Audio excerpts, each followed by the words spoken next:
Good evening, baseball fans and heretics, and we are back. So Robbie Wartburg finally doing a sort of live stream of Ernie Harwell and interacting with the chat. So good job that. Robbie went 3 hours, so he's got 4.5 hours to beat the record, but yeah. Hey, World's Worst Gamer, how you doing? Good to see you guys. Hopefully everybody had a splendiferous Monday and all that kind of stuff. And hope all are happy people, happy campers.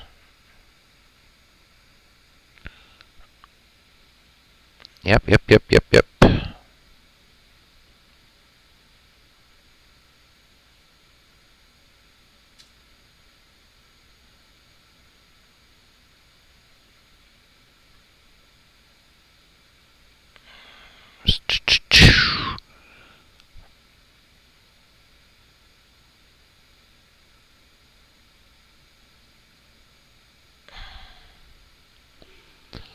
And yeah, Robbie, that's cool. You're just adding to the baseball wonderfulness.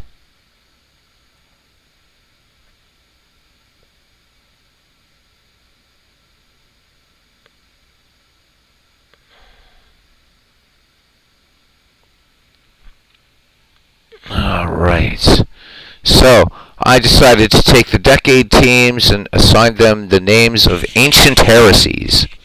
So each of these teams, there was one heresy I left out because it might ruffle a few feathers. But in the eyes of the ancient churches, the Orthodox and Catholic Church, there is a whole body of Christianity that is deemed heresy. But decided to just go with the more fun heresies. Because yeah, we have a bunch of course, there are formal heresies and material heresies, and it's a formal heresy that I left out because we don't want to ruffle any feathers. So yeah, Robbie, you can broadcast at the same time I do. Don't worry about it; it's all fine. Anyhow, so here's what we have, man. This is good. So we have the Providence Pelagians. There we go. Gotta love the Providence. We're not going to do these in any. We'll just do them in city order. We have the Albany Adoptionists. We have the Atlanta Arianists, and I decided to go with Arianist as opposed to Arians because YouTube might think we're talking about neo-Nazis, which we're not. Next up, we have the Danbury Donatists, so pretty tough league there. We have the Detroit Docetists. Let's see what else here. We have the Indiana Iconoclasts. We have the Jackson Jansenists. We have the Macon Monophysites. We have the Milwaukee Monothelitists. That's going to be fun to say during a broadcast. We have the Newark Nestorians. Should be a good team. We already did Providence. We have the Syracuse Sabellians. And finally, the Toledo Triclavians. So there we go. Yes. So I haven't finished assigning the ballparks yet or anything like that, but I figured because heresies and baseball and no more F-ball, these are a few of my favorite things. Yep, absolutely. So, good stuff. There we go. So, we're going to be able to say, so it'll be fun, right? So we can say batting cleanup for the Toledo Triclavians, Larry Walker. I mean, it's going to be fun, right? And right. So maybe with the Milwaukee Monothelitists, right? So we might see, Ferguson Jenkins taking them out, or Jim Palmer, what have you. So I love Heresies. They're awesome. And Cousin Ken, I did accept your invitation. Thank you very much. In other news, baseball fans, Steve Tate, and I'll bring these up in a minute. I don't have all the photos. But Steve Tate is up to like 74, 75 Negro League players, starting to break them out into some teams, which is really, really cool. Just like by decade, we'll give them interesting, fun names, not heresies or anything like that. Oh, I'm sure I will. So, but it's great. So everybody, as we're going to have fun with this. This is going to be a sort of semi-project that. Lately everybody's been getting a little fatigued with Ned McGreevy, so I thought we'll do this little other project that will kind of just continue. So as you research, you do a little bit of study, and of course, with getting involved in Cousin Ken's project. But so I don't want to, I really want to be involved in that as well. But. So do some research, Robbie Wartburg. So. Especially Robbie, right? Because Robbie, we like to get you to research. You're a smart guy. Research your favorite heresy, and root for your favorite team. You might be a Monophysite. You just might be. You might be a Pelagian, a Nestorian, a Triclavian. So many. And some of these awesome heresies. Well, they're not awesome heresies. Heresies suck.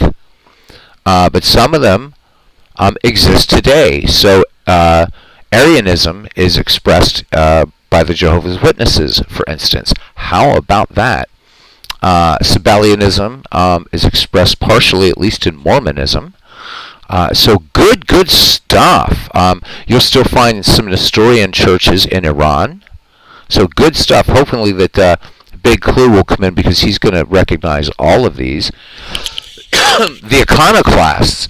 So that's a different one, because that one is a heresy that was exclusive, that the Orthodox Church fought against. The rest of these were more plagued the Catholic Church than the Eastern Orthodox Church, but nonetheless, we Orthodox consider them heretical as well. And I am not going to mention the other heresy deemed by the Roman Catholic Church and the more conservative parts of the Orthodox Church. There is a heresy that exists all over the place today.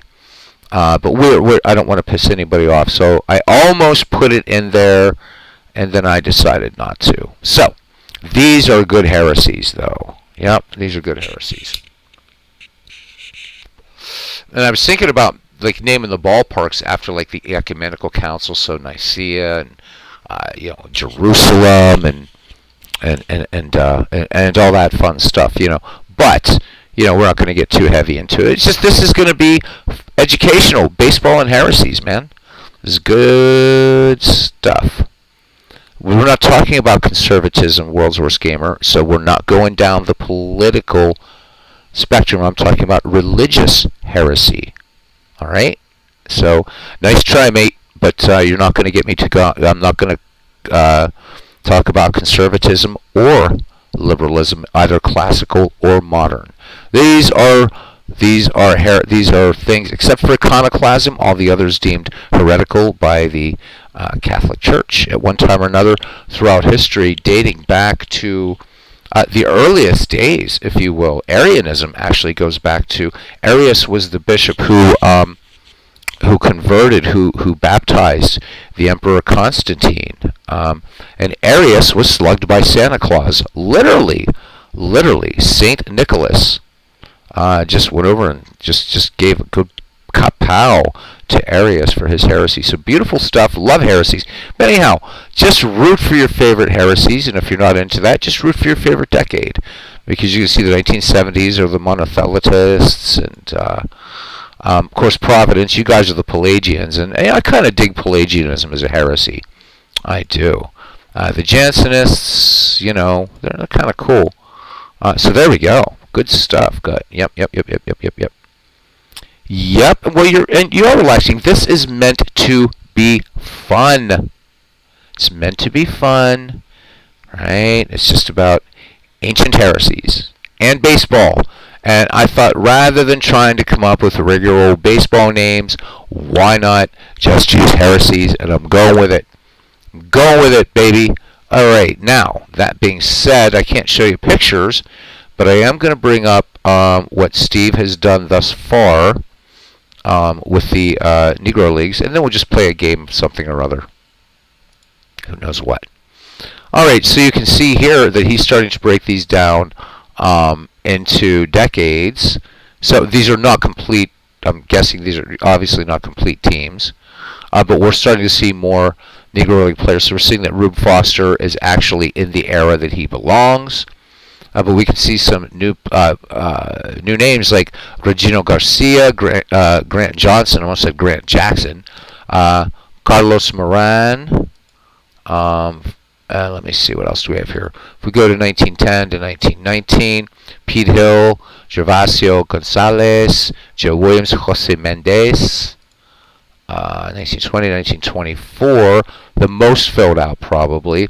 So Bullet Rogan, we have Bruce Petway, a no-name, Bismacki, Heavy Johnson.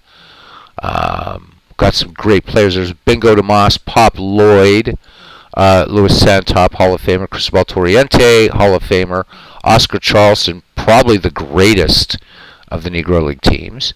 And 1920, 1924, Steve has worked so hard on these. What do we have here? Rap Dixon, Clint Thomas, Turkey Stearns. There's Turkey Stearns. Mule Suttles, Judy Johnson, cool, Papa Bell, Dick Lundy. Some seriously awesome players. Willie Wells. What else do we have here? 1930, 1939. Martin Digo, who can do everything on the field. There's the great Josh Gibson. Ted Double Duty Radcliffe. Ray Dandridge. Pitching. Satch Page. Which actually he should be on the Monarchs, but Satch was a Homestead Gray, and then then he went to the Monarchs. But still, we have Satch. Oh man, Hilton Smith. There's Ted Double Duty Radcliffe again, and there's, as I said, Martin Diego, and he could play every damn position. Look at that ERA of 3.19. Good stuff, right? And then finally, what do we have here? 1940 to 1949.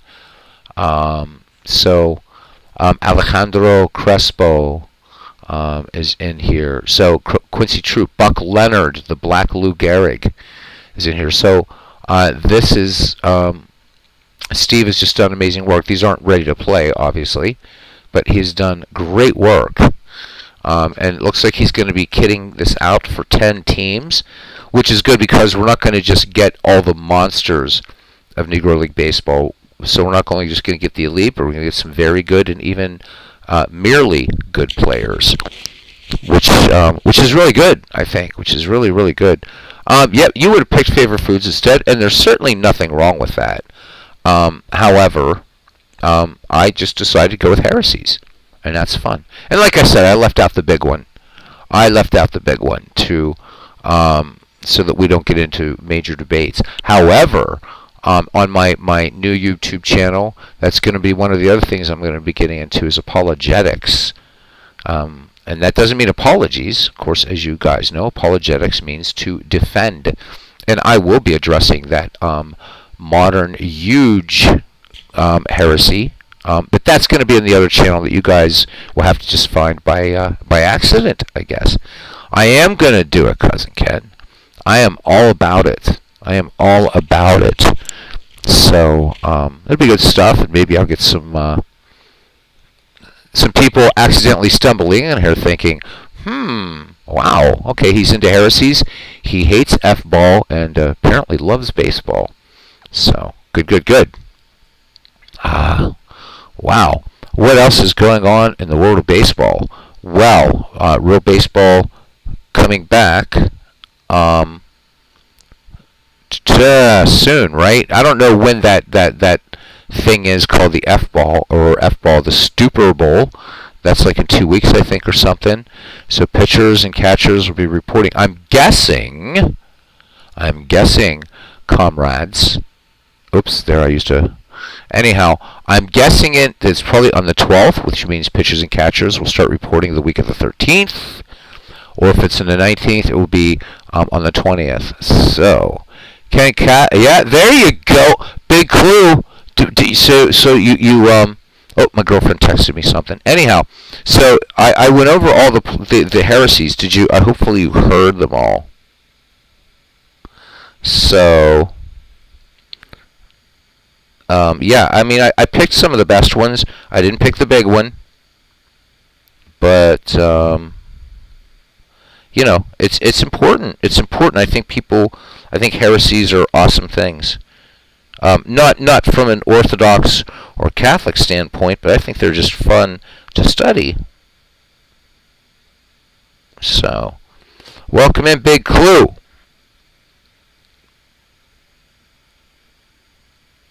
Yes. Just arrived. But if it warms your heretical heart, we're going back to it. We're going back to it because, damn it all. You know, I always thought that damn it all sounds like a type of drug, right? When you're just fed up with everything, you say, I'll tell you what, I'm just going to take some damn it all. All right, so here we go. Big clue. Are you ready? Are you ready? Here we go, man. So we have the Providence Pelagians, all right? We have the Albany Adoptionists. We have the Atlanta Arianists. And again, I explained I'm using the term Arianist as opposed to Arians because YouTube will have a cow. We have the Danbury Donatists. We have the Detroit Docetists. We have the Indiana Iconoclasts. That's kind of really just a heresy just against the Orthodox Church, but nonetheless had to be in there. We have the Jackson Jansenists, the Macon Monophysites, and the Milwaukee Monotheletists, the Newark Nestorians. We already did Providence. We have the Syracuse Sabellians, and finally the Toledo Triclavians. That's right, baby. So I left out the Gnostics because I really like the alliteration, and I really wanted to. I didn't want to so much go for phonemic alliteration as I did graphemic alliteration, which I've accomplished here. Gnosticism is really the major expression. That heresy still survives. So I mentioned Arianism survives in the Jehovah's Witnesses sect. Gnosticism survives in the sect known as Mormonism. So there we go. So good stuff. So we do have a couple heresies alive. Well, the Nestorians are kind of hanging out in Iran and Iraq here and there. So we do have 3 heresies that are still kind of hanging out. But there's other ones as well. But I thought these were a good start. Yeah. So Big Clue says, ooh, Danbury, I love it. Special tie-in for Jefferson's later to the Danbury Baptists with the turn of phrase separation of church and state. Big Clue, I got you covered, man. I got you covered. Got you covered. And hoping that others will research these. Find them easy. Yeah, right. Research these heresies and root for your favorite team. Root for your favorite heresy. Embrace it. Embrace it. Just don't become one, but yeah, certainly, because you can't. I mean, there's certain things you can't do. You can't be. You can't be both a. And I left out the Montanists. You know, there were a few I left out. I'm like, oh my God, 10 teams, 10 heresies, right? For 10 something, I don't know, whatever. 10 is significant. So there we go. I guess that's the stream tonight. I'd like to thank everybody for coming in. Just kidding. So I was going to do, if I do an 11th team, it is going to be the Washington Wartburgians, because I promised Robbie I would name a heresy for him. So we could have the Washington Wartburgians. So I'm thinking about it, but I'm trying to sort of look at their kind of, what is their soteriology, right? Their eschatology, ecclesiology, right? All these ologies. Big Clue, I may need your assistance on that part. What would an eschatology and soteriology and ecclesiology look like for the Washington Wartburgians? Barbarians. So there we go. And yeah, nice. So I'm really, I mean, we're close to the end of McGreevy, and I think I'm really putting it off because I don't want it to end, and I don't know that I really feel like doing McGreevy League tonight. But it's up to you guys. What do you want? Yeah, we don't have to do anything. It's up to you, mates. What is it? Big Clue says, since most of these heresies revolve around debates about the nature of Christ, I think it's pretty obvious. Yep. Yeah, it is pretty obvious, right? Robbie says a heresy after me. Maybe having something to do with you finding a wife. Robbie, no, we have to go deeper and deeper and deeper. Wartburgians believe that Jesus only played baseball for a window, no other sins. I love it. Now there we go. So I'm liking this. I am liking this already. And see, so Wartburgiologists unfortunately will not fit in the modified team in Action PC Baseball. So they're going to have to be the Wartburgians. So that is a good one, though. All right, so that's a good so the Christology of the Wartburgians. Certainly, there we go. Goodness gracious. Yeah, I mean, I do too. We could do I think we could see if the Wartburgundians. I like that. Again, Big Clue being a history geek, as I am. Throwing in the Burgundians there. I wanted to do something with the Cathars as well, right? C-A-T-H-A-R-S, the Cathars. Wanted to do something with them. A little catharsis, if you will. But right now, I think we have a good stable of heresies, and it's beautiful.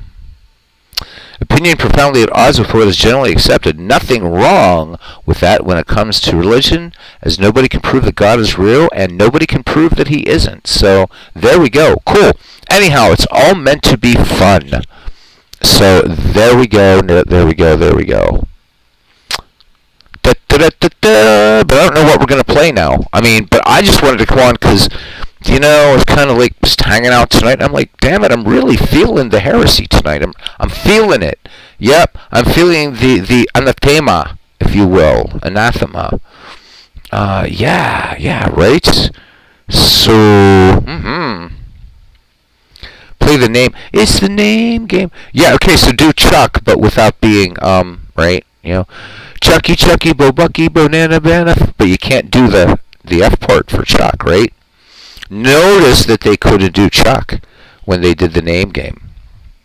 Yeah, we could also do the Hokey Pokey. We could definitely do the Hokey Pokey. We need Clinton in for that, though.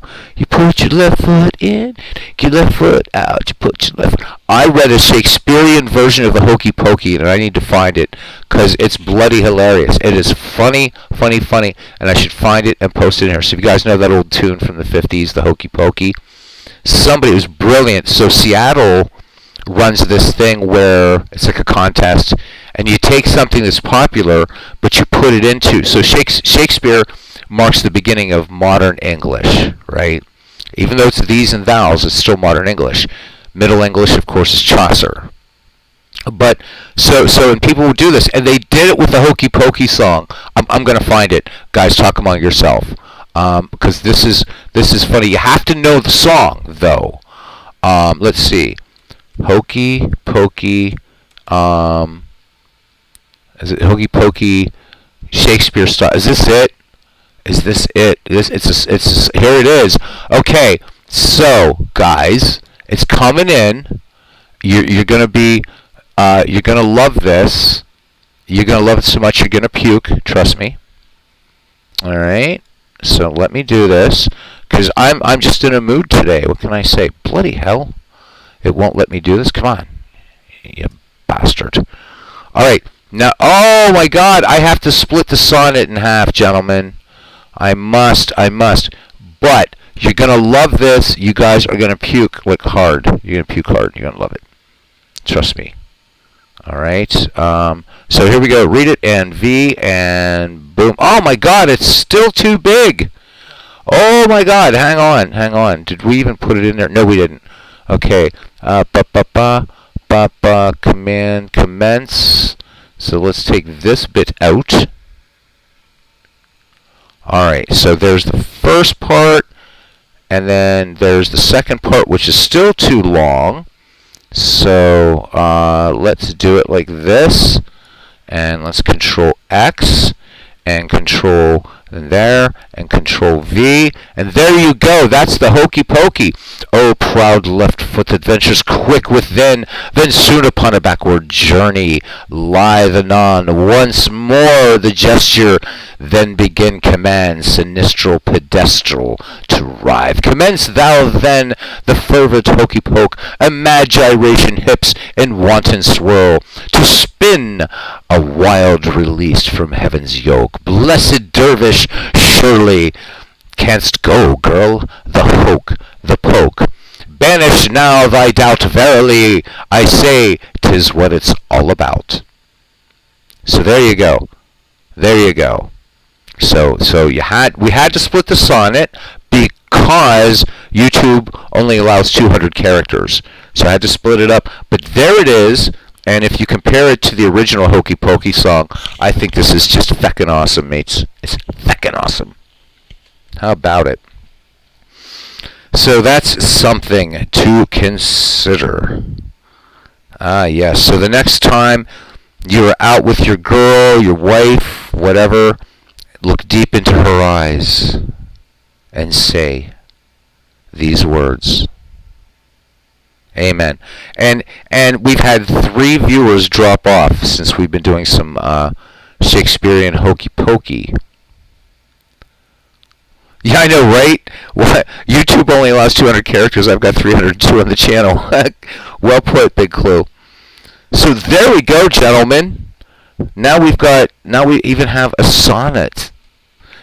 So Al Red Sox fan and Christopher Slovic and RGL Network and IG Jester and all those other guys, they don't do sonnets. They don't do heresies.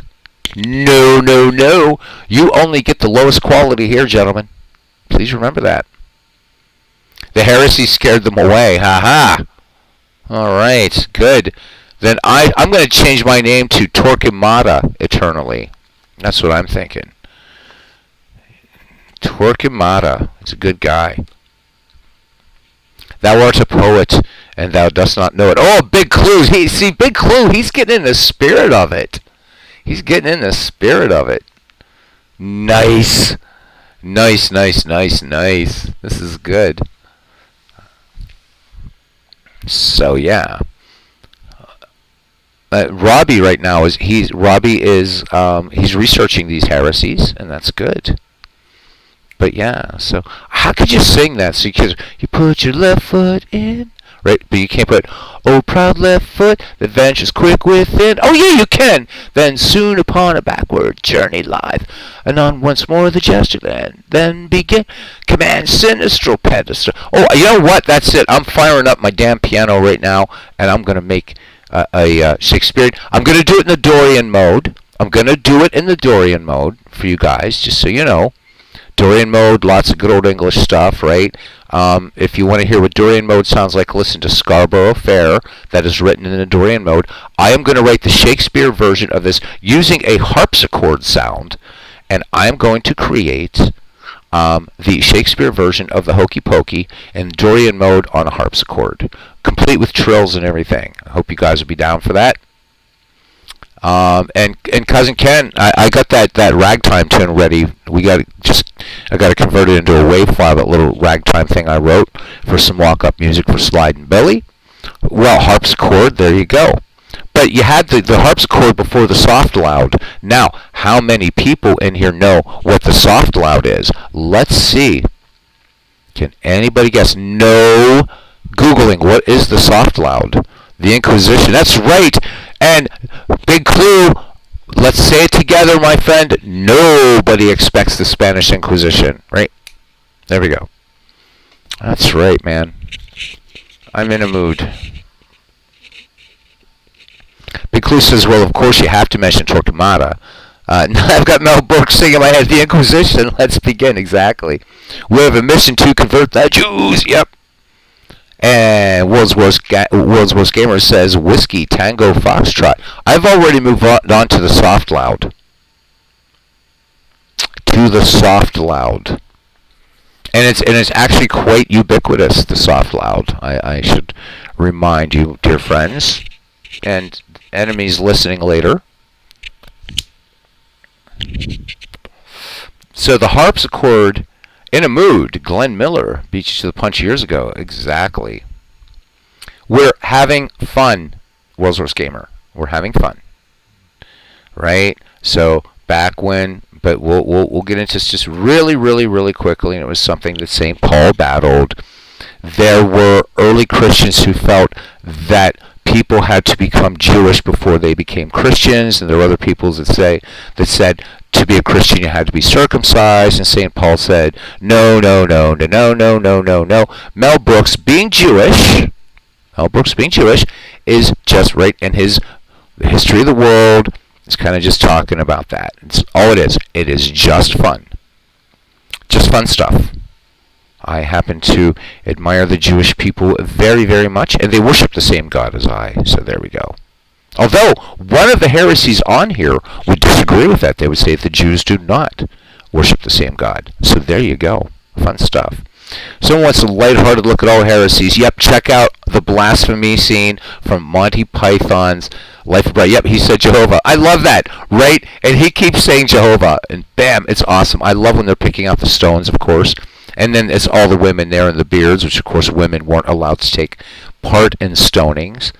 And Big Clue, do you remember? And you guys can check it out on YouTube, right? Because when they came out with Life of Brian, all these religious dudes were like, "This is blasphemy. This is blasphemy." And John Cleese and Michael Palin, right? Eric Idle, they're like, "No, actually, Jesus," and he's treated actually quite reverently for the little tiny bits that he's in the movie.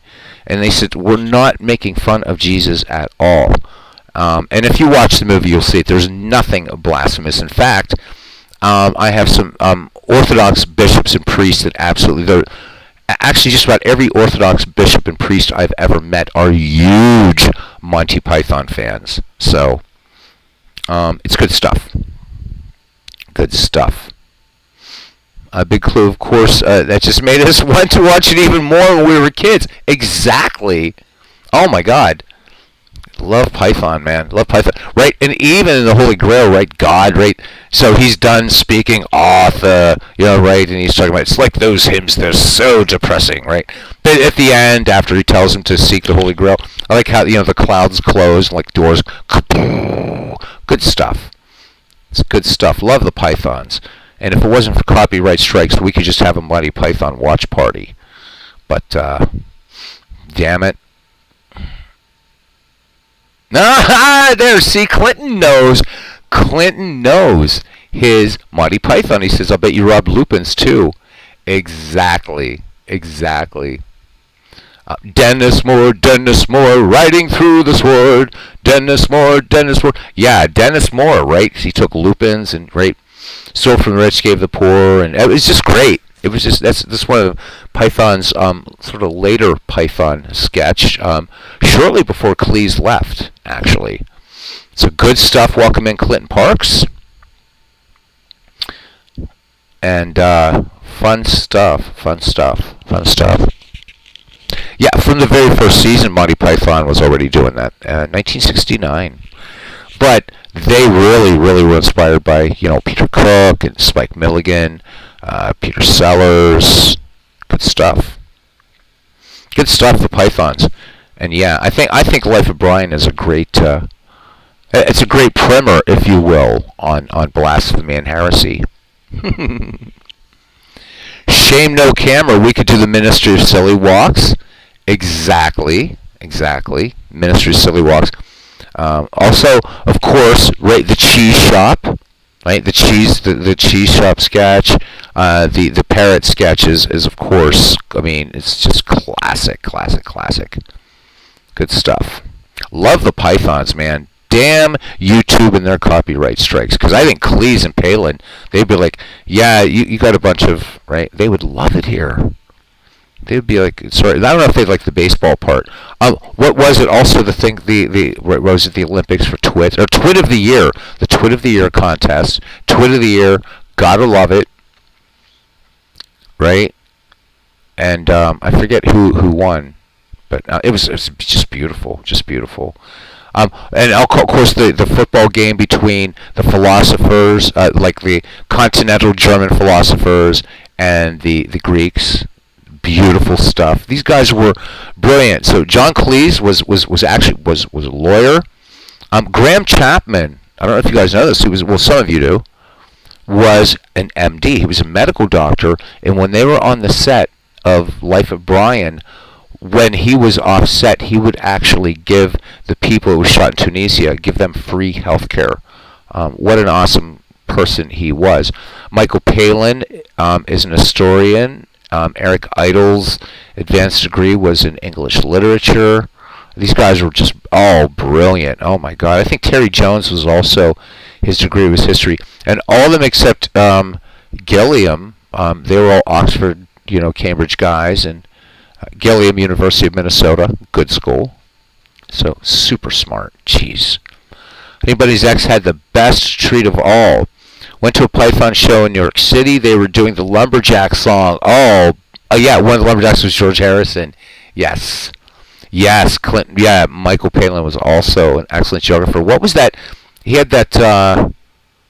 What was that? He had that series on PBS that was brilliant. Loved it. Yeah. We're getting a bit highbrow in here, aren't we now? But all right. Well, we still haven't decided what we're going to do. Yeah, that was a great travel show. He's also known as a lover of fish. Oh, the fish dance. That's great.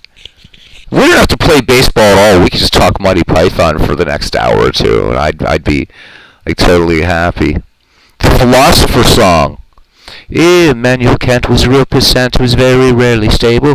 Our digger was a boozy beggar, could think you under the table. David Hume could out-consume Schopenhauer and Hegel, and Liechtenstein was a boozy swine who was just a sloshy Schlegel. There's nothing Nietzsche couldn't teach you about the raising of the wrist. Socrates himself was particularly pissed. And we'll save the second verse for later. But the Philosopher's Song is certainly classic. All right. So Clinton's going to go shower up. Highbrow. Yeah, I'll get concerned when we start trying for a pledge drive. Yeah, I know, right? PBS. But sometimes the best stuff was on during the pledge drives. So, but yeah, I know, right? The pledge drives, like, oh my God, it's again. You just did it a week ago. Well, that's all right. But just for those of you who want to know, let's see what else is playing on YouTube. For those of you that don't want Heresies and the Hokey Pokey and Shakespeare and actually want to have a sports fixed, let's see who's doing anything. I'm all okay. So baseball demos today. I did a first try of the Cards and Dice Game Season Ticket Baseball, which I believe is being developed by what's his face, Clay Dresslow. So that went on today. Robbie Wartburg, of course, with some 1914 Federal League, a double or triple header, something like that. It's called The Federal League is Alive, and it went 3 hours and 21 minutes. That's something. For anybody else that's interested, there's some great documentaries on the Ndrangheta, the most dangerous organized crime group in the world in Calabria. Let me see, what else? In classic MLB 1, we have July 1st, 1990, Tigers at Royals game. That's like actual baseball. Let me see. That's it. I don't see Al or anybody doing anything right now. So, RJO Network did some inside pitch baseball tonight, his 1988 replay. So if you're bored to tears here, you certainly have that. See that? I do promote other people. Is that it? I think that's enough. There we go. So that is what's playing on YouTube right now. World's Gamer, I'm staying here to piss himself off. Oh, okay. Why would we hang out anywhere else? Because you'd like actually get to see some baseball or boxing, tennis, F-ball, God forbid, roller derby. I don't know what other sports are there out there. I don't know, croquet. There's a text-based croquet simulator, I think. Is there? Besides, yeah, they charge for the beer. Yeah, beer's free here, man. You kidding me? Pah! No beer. No beer here. Or no charging for beer here, I should say. Beer, nectar of the gods, and the darker the better. World's Gamer. Nobody is doing anything really new in the sim world in terms of content. Some talk of doing different things, but then don't. Well, it's yeah. I mean, well, that's why I'm out with the Heresies, man. Just trying something here. Yeah. We still haven't decided what game we want to play as far as baseball goes, I should say. Other channels for non-baseball stuff. So, I mean, we could make an exception, fire up, something like, I don't know. I mean, Diablo 3 would be certainly apropos, but I can't be arsed, really. All right. Take a pint of bitter anytime, says Big Clue. Nice. You want to play blackjack against me? Well, actually, virtually you'd be safe to play blackjack against me virtually. That'd be fine, because I can't use my skills virtually here in this text-based environment. But blackjack, huh?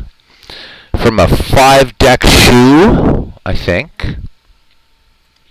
We can do that. They should have things like that. They should have like blackjack games and poker, but not like Hold'em poker, but like real poker. You know, good old 5-card draw, baby. Can anyone go head to head? Hey, bring it. Let's do it, man. You pick a team that has your heresy, and I'll pick a team that has a heresy, and we'll go at it. Anybody that's got a voice that's on the Discord, we can do it. I can set it up. It's easy. This is great, man. This is building the channel because we're 43 minutes in, and we've done everything but baseball. World's Gamer said it has been way too long for me when it comes to playing some sort of gambling game. Might be going to bingo with a friend in the near future, though. There you go. Got to start somewhere, right? Got to start somewhere. Hey, Carlos Yaz.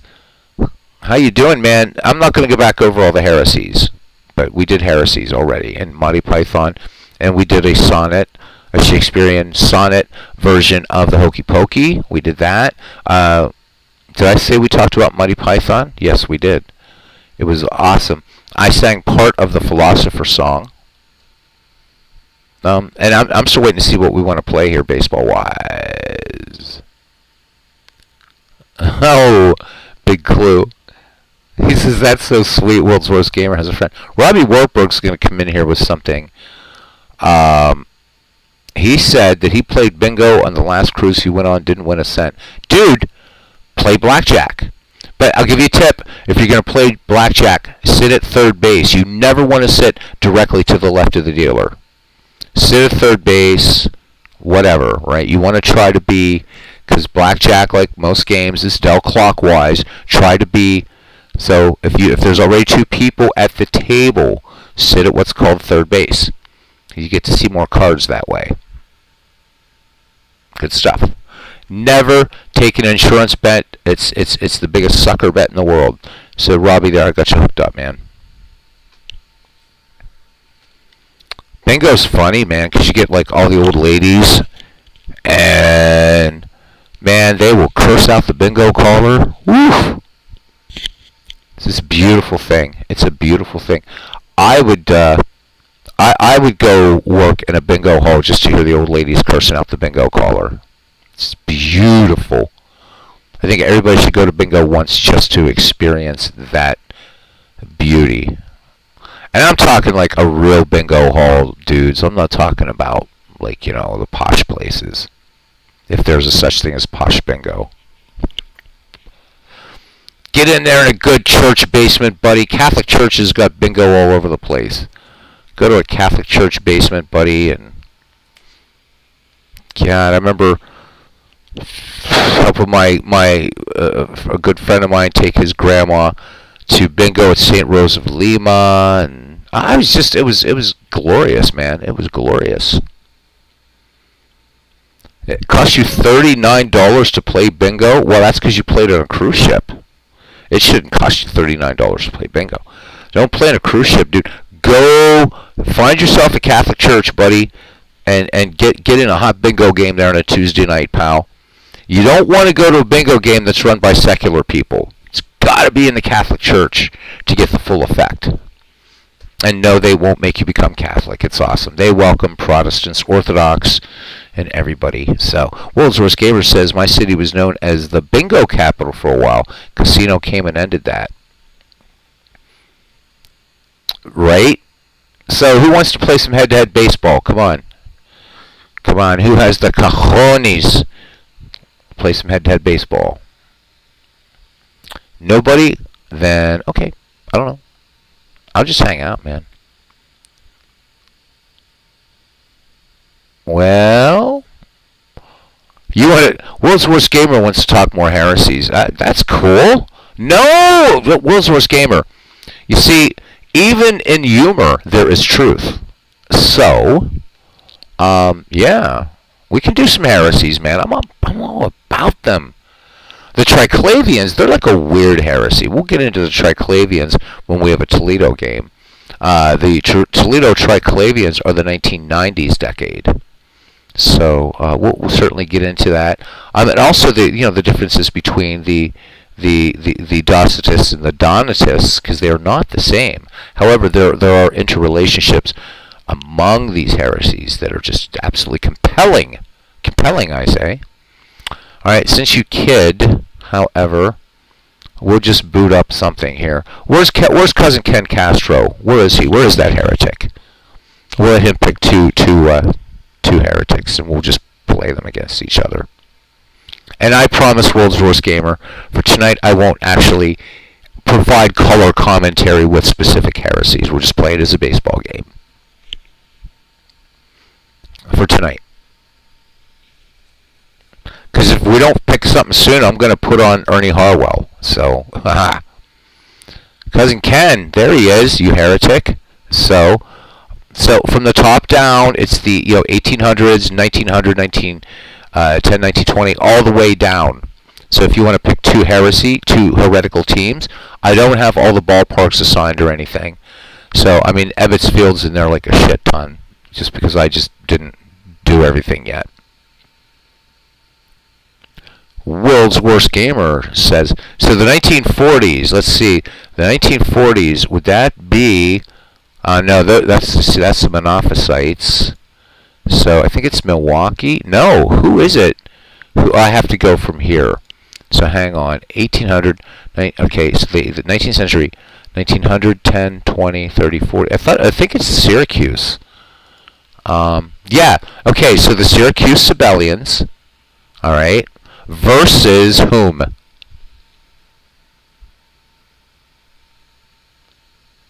So we got the Sibelians, and they play at Candlestick Park, by the way.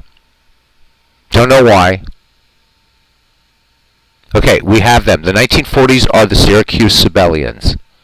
So great, wonderful ancient heresy that is partially expressed in Mormonism. But mostly Mormons are Gnostics. But as I said, I wanted to stay away from just mere phonemic alliteration. I wanted to go all the way, graphemic and phonemic alliteration, because I'm just feeling that way. Feeling the love. Alright, so we have the Sibelians against... And Clinton Park says he needs Steve Tate. He needs Steve Tate? Ooh, sounds kind of fun. All right, let me see. 2009 to 87. I think it's Milwaukee. So it's going to be, oh my God, it's going to be the hardest one to say too, the Monothelitists. So it's going to be the Monothelitists versus the Sibelians in our exhibition tonight of, the Heresy League Baseball. Heresy Baseball League. Clinton's a big 60s guy. So let's see who the 60s are. The Arianists. So the Atlanta Arianists. So we could have the Arianists and the Sibelians. I think it'd be beautiful. World's Worst Gamer. This sounds like they teach at universities. Yeah, well, can I say, man? So, really, I'm actually well employed, but that's okay. I'm also a teacher, so I'm not going to get into that. That is definitely baiting, dude, because I've told you I have an advanced degree. Yep. Then we have a Negro heresy to represent those players, says Big Clue.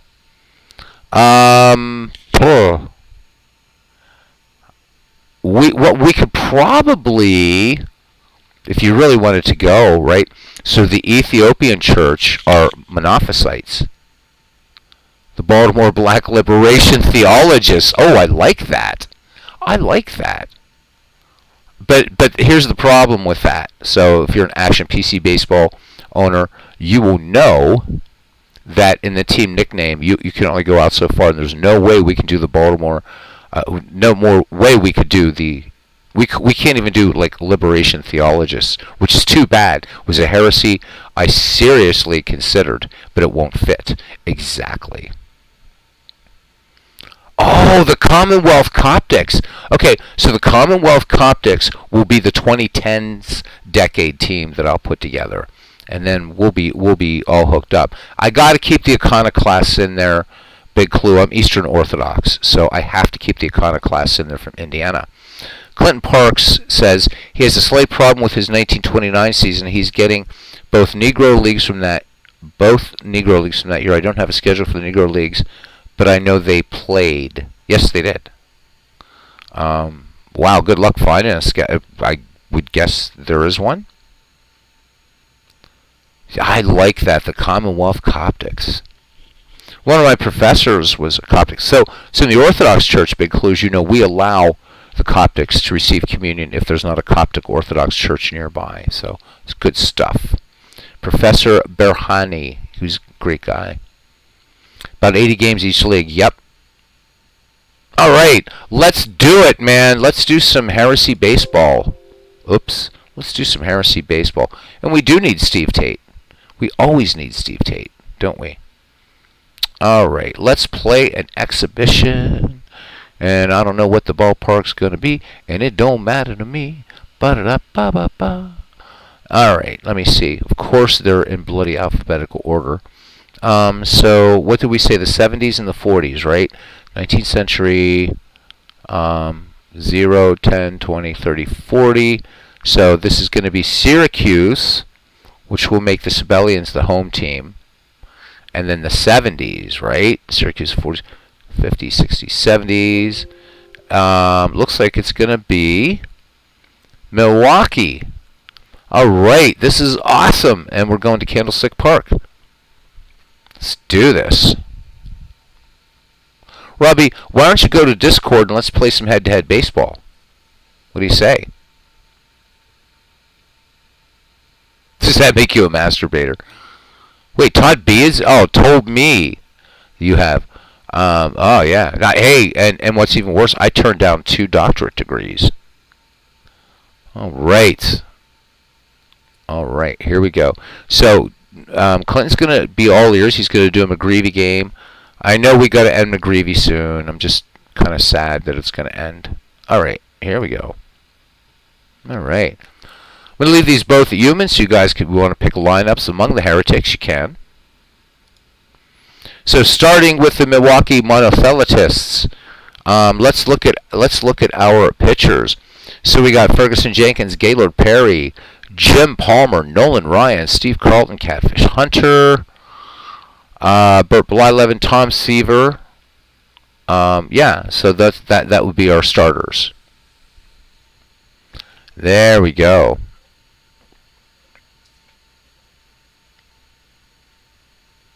Come on, Robbie. Dude. Robbie wants to be entertained, and that's fine. That's fine. That's fine. Anybody says 2 Masters of Criminal Justice and Public Administration. good masters to have. Can you play head-to-head with two different versions of the game? That I don't know. The monothelists are there, Clinton. It's just that when Dave Cook created these decade leads, he just assigned a year. So it's 1975. It happens to be for the 1970s decade. Big Clue says, thank you, Big Clue. In honor of the Pennsylvania Dutch, I should have a German Christians team as opposed to confessing church says. Well, that's true. Yeah. So, I wanted to do something for the Anabaptists as well, but I just couldn't, because the Anabaptists would be the super large heresy that still exists, and I don't want to honk people off. So I had to stay away from the Anabaptists, unfortunately, and any other sort of those.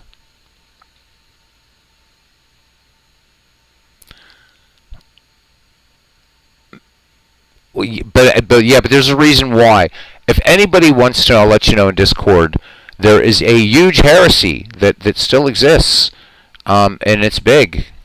But I had to leave out that heresy because it would have pissed a lot of people off. So I left it out. Stages who all over the globe. No, you're not a dumbass at all, man. Cousin Ken. Jeez. I mean, in fact, a degree doesn't really mean anything. I mean, the guy that everybody goes to, PhDs, the best PhDs to planet when you're studying myth, folklore, is Joseph Campbell. Joseph Campbell only ever had a high school diploma, and he is the man. Some of the stupidest people I know have PhDs. Some of the smartest people I know have PhDs too, so there you go. Means nothing. It's not just use this massive. Big Clue knows what heresy I'm talking about. He knows it is a massive heresy, but I couldn't include it on here. So, all right, I'm picking the damn starters because we're going to be here all night. Let me see. Do we want to do this by earned or an average? You know what? Tom Seaver doesn't get a lot of love on my channel. We're going to start Tom Seaver for the monotheletists. Cool. Now, let's see, computer lineup. Well, let's go to our view opponents, the Sibelians. I'm thinking Bob Feller, Tom Seaver, maybe? Yeah? See, the ERAs are here. Yeah, let's, nah. What about Hal Newhouser? Let's go with Hal Newhouser. Nice. All right. Let's get back and view our opponent, the monotheletists.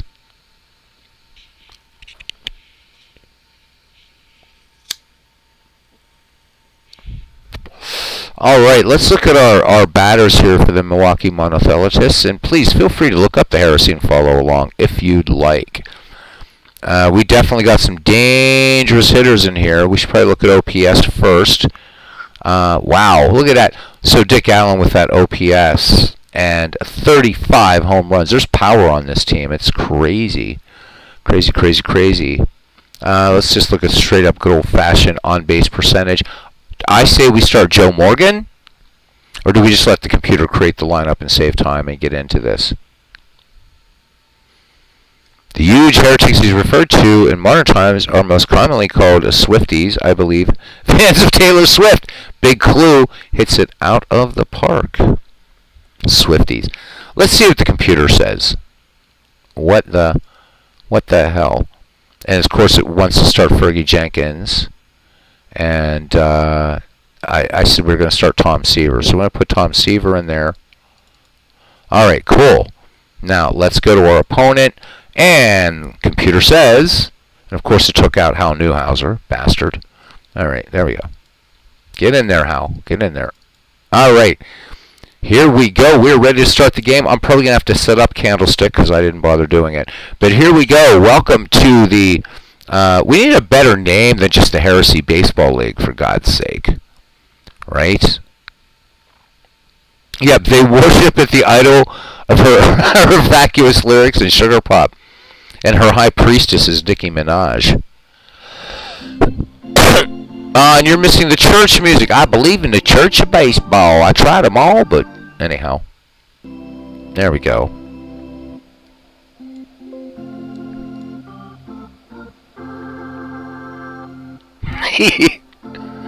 That looks funny seeing those heresies up there on the scoreboard.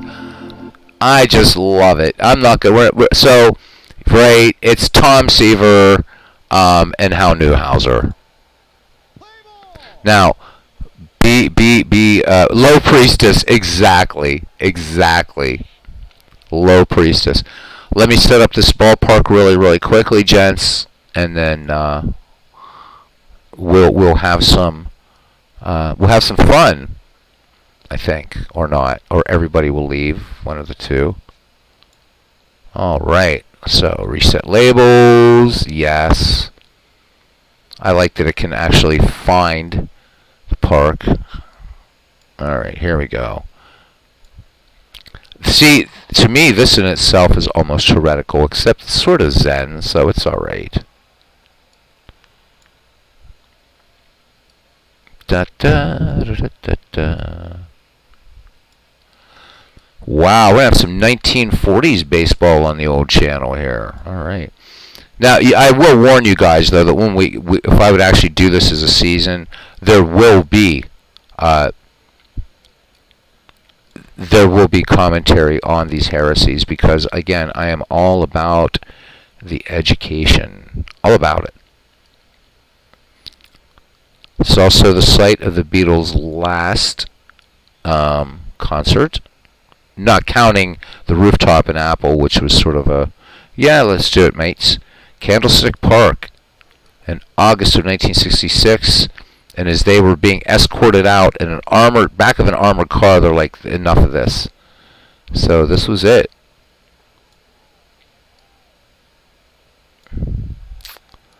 Da da da, ba da ba ba ba. God, this is just fun. All right. I think we're ready to go here at Candlestick Park. Oh, no, wait a minute. We got to have the second base guy there. Boom. There we go. Oh, get back. Get back. All right. I think we're ready. Cool. All right. Da, da, da, da. The Stadium Bixby churches. Not until the Hagia Sophia is returned to the Orthodox Church. Once the Hagia Sophia comes back to us, we definitely could do that. What the hell? Wait a minute. I must have missed something here. Oh, yeah, I didn't change the batters. Damn it. See that? They're standing way down there. You know why? Do you know why? Because they're heretics. They're all heretics. All right.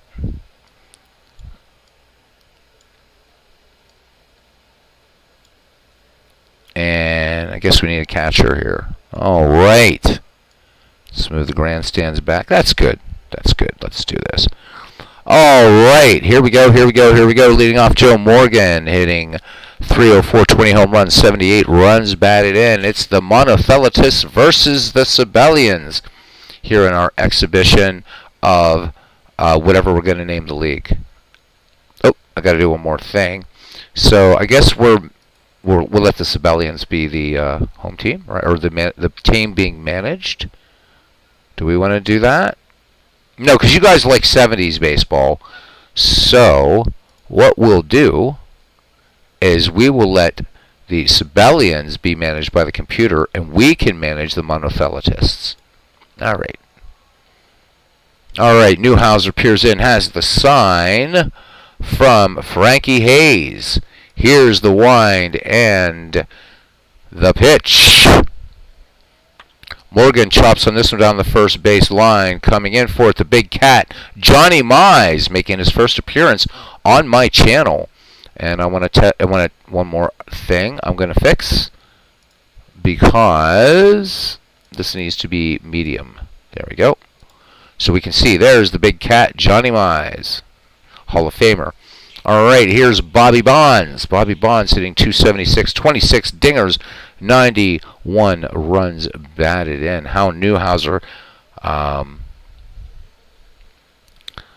still struggling a bit with monothelitism.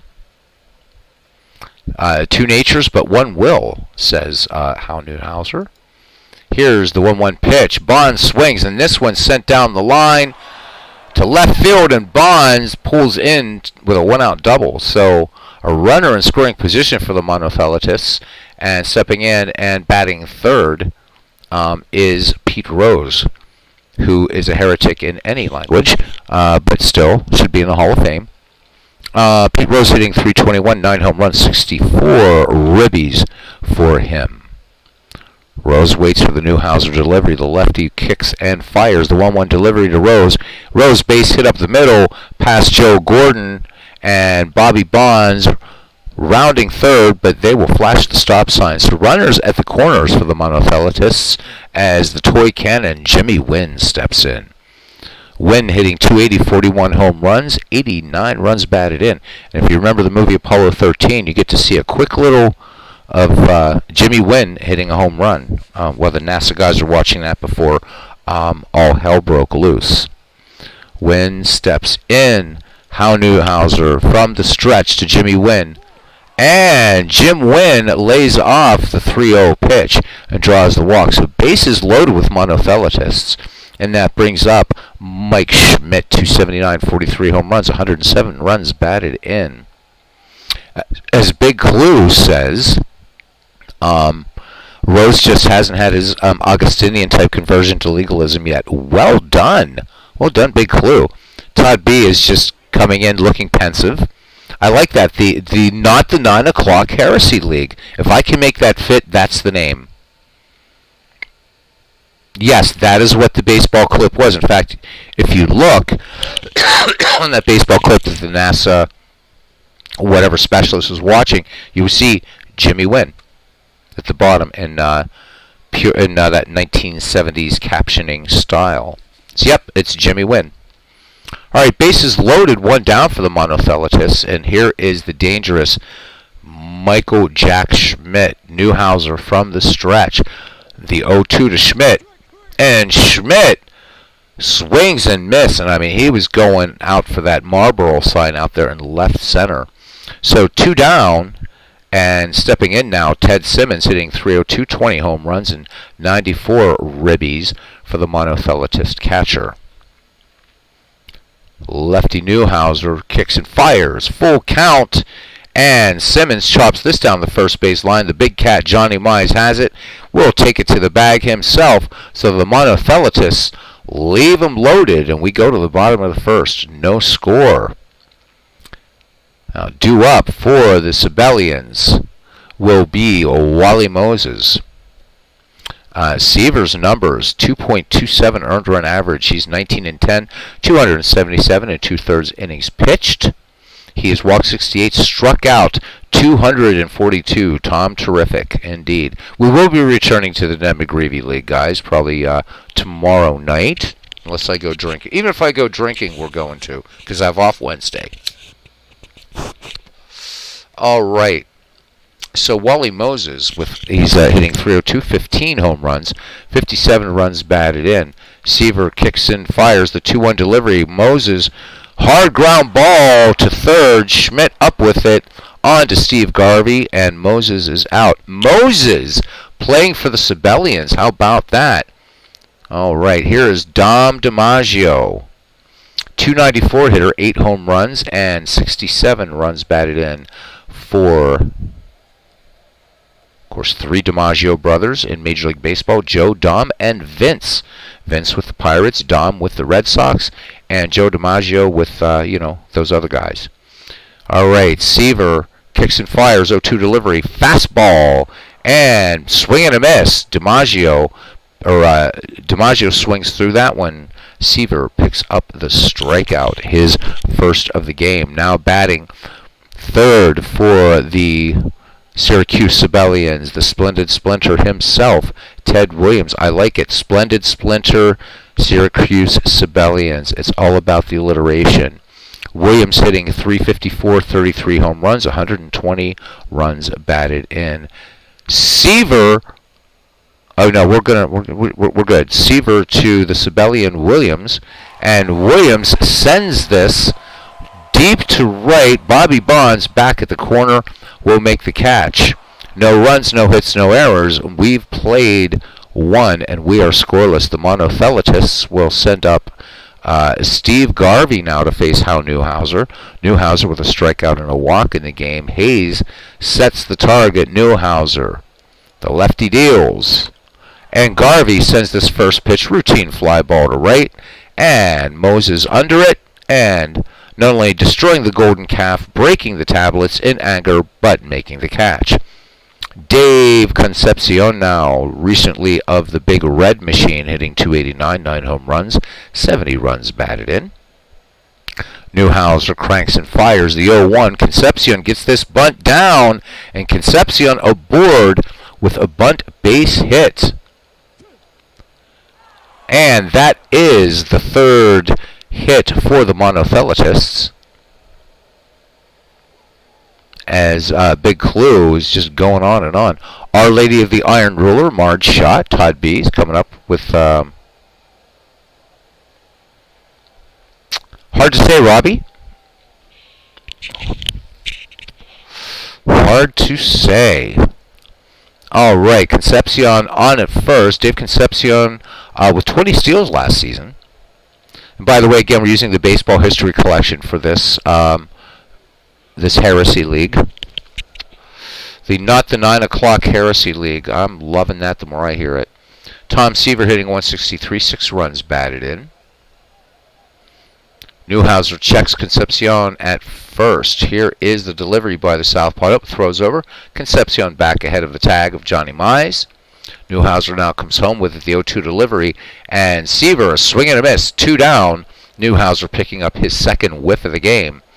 And we're back at the top of the order for the Milwaukee Monotheletists. And it is Joe Morgan who grounded to first back in the first.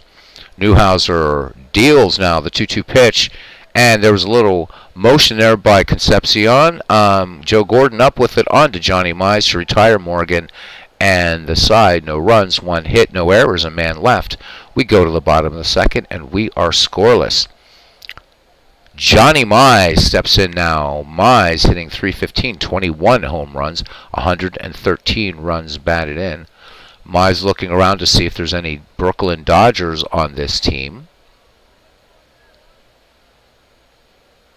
Seaver now delivers to Mize. The 1-1 delivery. Curveball. This one chopped up the middle. Base hit. Jimmy Wynn has it and gets it into Concepcion. Mize thinking about second as Joe Flash Gordon, second baseman, .282, 27 home runs, 98 runs batted in. Simmons sets the target. Seaver winds and fires. 3-1 pitch.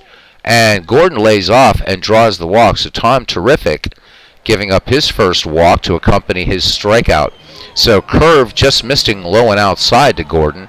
Mize at second, Gordon on at first. And here's shortstop Lou Boudreau hitting .302, 5 home runs, 73 runs batted in. As the chat is talking about the Schmitz of Philadelphia. And also Dayton, Ohio, Michael Jack Schmidt. Seaver deals to Boudreau. Boudreau cuts on this one, base hit into right field. Bonds up with it. Johnny Mize rounding third, but they flash the stop sign. So the bases loaded with Sibelians. The Monotheletists here, and a serious little discourse here about their Christology and possible eschatology, as Ken Keltner, recently of the Cleveland Indians, steps in. This the third baseman, hitting .281, 20 home runs, 92 ribbies for him. Mize at third, Gordon at second, Boudreau at first. Seaver from the stretch, the 1-0 delivery to Keltner. Keltner swings at this one, sends this fastball to left. This one's got distance. Rose going back, makes the catch at the track. Mize tagging. And Johnny Mize will score the first run. So there we go. The Syracuse Sibelians scoring the first run. And that will bring up catcher Frankie Hayes, .296 hitter Hayes, 14 home runs, 61 runs batted in. Ted Simmons sets the target. Seaver working from the stretch. Gordon at third. Boudreau at first. Lou Boudreau with just 6 steals. Seaver works now. The 3-1 pitch to Hayes. And Hayes, chopper to short. Concepcion has it. And Gordon will score. They do get Boudreau at second. So 2-0 Sibelians. Hayes at first, only 3 steals. And here's pitcher Hal Newhouser. Only slightly better hitter than Tom Seaver. 200 average for him. 8 runs batted in. Newhouser bats lefty, of course. Seaver winds and fires. Curveball to Newhouser. Chopper to second. Morgan up with it. Morgan will go to Concepcion to retire Hayes and the side. But 2 runs, 2 hits. No errors. And 2 gone here. And it's the Sibelians 2 and the Monotheletists nothing. Bobby Bonds now be followed by Pete Rose and Jimmy Wynn. Bobby Bonds doubled down the left field line back in the first. All right. Newhouser peers in, has the sign from Billy Hayes, sets and fires the 1-2 delivery. Curveball swung on. So Hal Newhouser picks up strikeout number 3. Stepping in now, Pete Rose, baseball's all-time hit leader, singled up the middle. Newhouser delivers to Charlie Hustle, the 0-2 pitch. Weak chopper to short. Boudreau coming in quickly on that ball. Throws on to Johnny Mize, and Rose is retired for the second out of the inning. The toy cannon now in there. He walked back in the first. Jimmy Wynn's got some serious power. Newhouser lets go. The 1-2 pitch to Jimmy Wynn. Fastball. And swing and a miss. Hal Newhouser picking up K number 4 when we go to the bottom of the third, and the score remains 2-0 Sibelians over the Monotheletists. And Wally Moses steps in. He grounded out back in the first. And good evening, Clee Baseball Fan 879. He says hi to everybody. So check out Clee Baseball Fan 879's channel. I'm assuming that you are done or almost done with your Mike McCormick replay. Tim, let us know what you have coming up next. Either way, once that's done, always awesome to know. And welcome to this game of Heresy and baseball. Each team named after classic heresies. All right, Wally Moses steps in. Now, as I said, he grounded to third back in the first. Tom Terrific has a strikeout and a walk in this game. Seaver lets it go. The 0-1 delivery. Fastball. Moses sends this one to right center. Fly ball. It's got distance. Bonds back at the track and makes the catch. It looks like Bonds is hurt on the play. They're saying he's going to play at reduced effectiveness. So, Clee Baseball Fan, Tim says final start of McCormick replay is uploading and will premiere tomorrow at 5:30 p.m. Eastern. So guys, check it out. Tim does very, very unique replays, doing starts of pitchers. So awesome stuff. So chat, since we are managing the Monotheletists, do we allow Bonds to play at reduced effectiveness, or do we bring in a new right fielder? We will wait for a decision from the cognoscenti here in the chat. World's Gamer says Bonds doesn't need to worry about getting hurt, as he would just inject himself with something to make things good. This would be Bobby Bonds. All right. Good, good, good. So we have one vote for allowing Bobby Bonds to stay in. Let's see if he breaks his leg running the bases. All right, that's 2. All right, and so it shall be. Dom DiMaggio steps in. Now, DiMaggio struck out back in the first against Seaver. No worries, World's Worst Gamer. See, Clinton has gotten the closest. But anyhow, he says, the Heretics fans of Martin Luther says get a new guy. All right. Clinton Parks, you should get a star for pretty much alluding to the big heresy I left out. All right.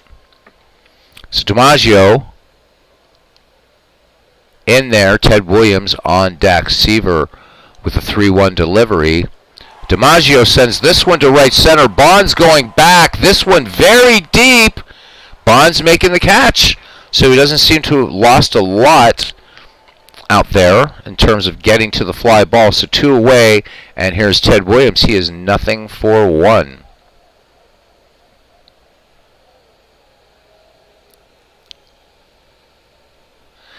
And Williams last time gave it a ride down the deep right field line. Big Clue says whatever.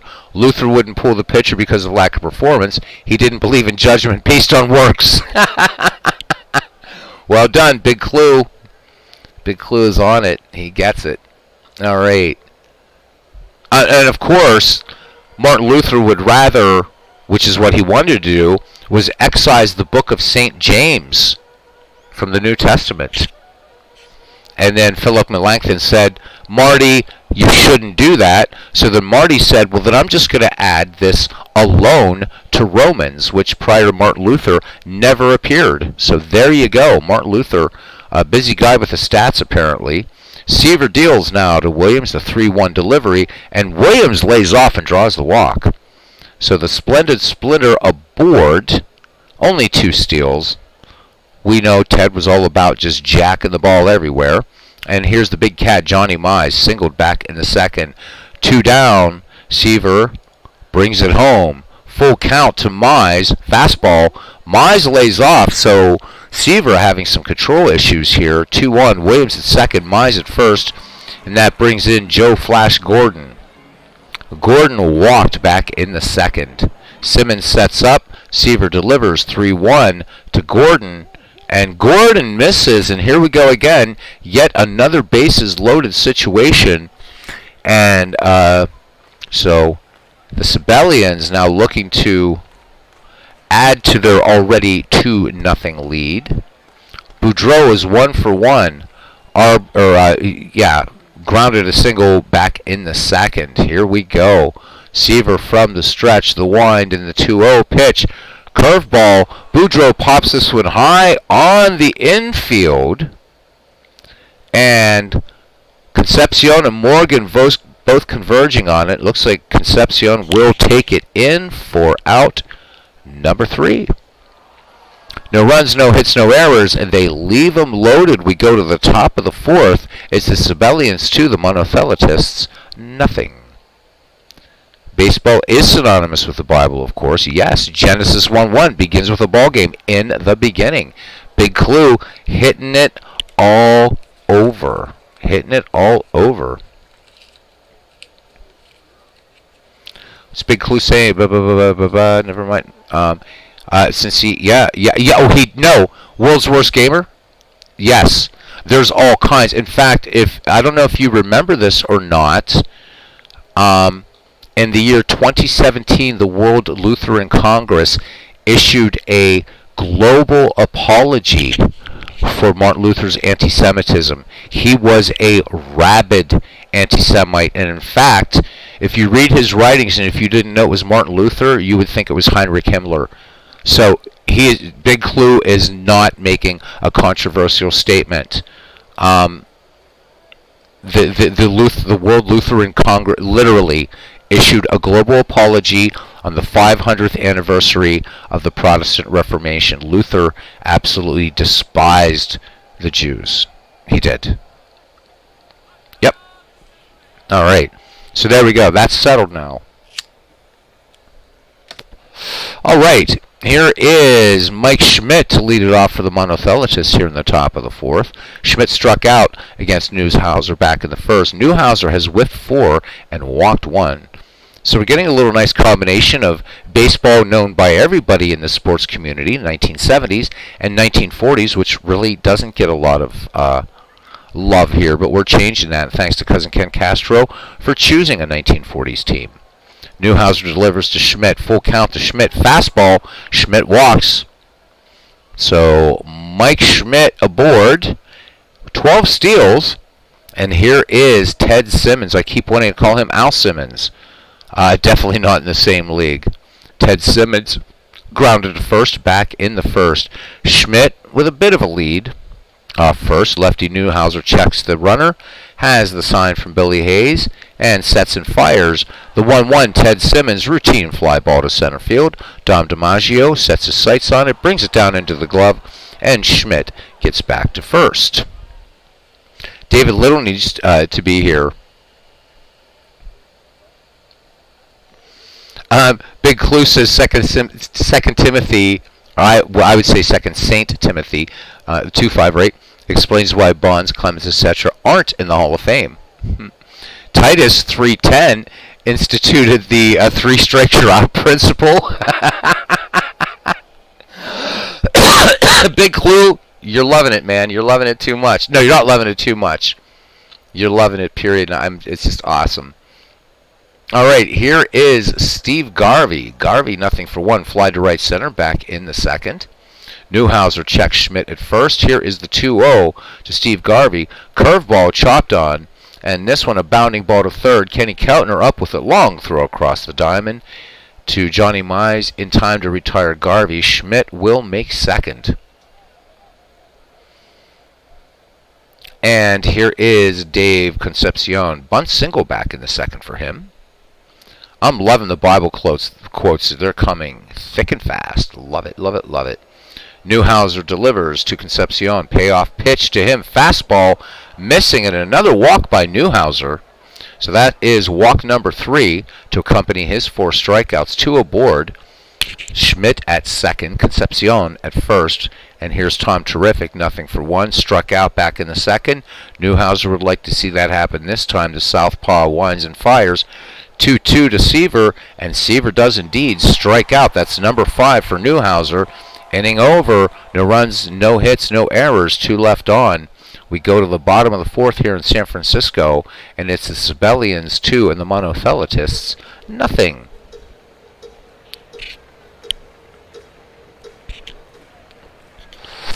Yes, so Dave and I want to talk sometime. He is awesome. Christopher Slovic, Bonds 3:16. Thou shalt have all the ability, but no nobility, so thou shalt not reach the peak of the mountain. Christopher Slovic, everybody welcome in Christopher, in my estimation, the premier baseball broadcaster in our community. David and I sometime we're not going to talk about our expressions of Christianity. I come from ancient, Orthodox Christianity. Dave, I believe, yes, is an evangelical. He does do a series called My Journey with Jesus, and I'm hoping that, again, just trying to figure out how Dave and I can sort of just get on and talk about keep it clean, just the importance of faith rather than in, Orthodox versus Protestant debate or Orthodox/Catholic versus Protestant debate. So we're not going to do that. It's going to be just kind of a nice sort of general, talking about faith and how it informs us. So, but Dave Little is one of the nicest people in this community. He really is. All right, bottom of the 4th, Ken Keltner to lead it off here. Sacrifice back in the second, scoring Johnny Mize. And at that point, making it 1-0 in favor of the Sibelians. Tom Seaver with 1 strikeout and 4 walks. Ted Simmons sets up the big old leather target for Tom Seaver. Seaver deals the 1-1. Keltner swings.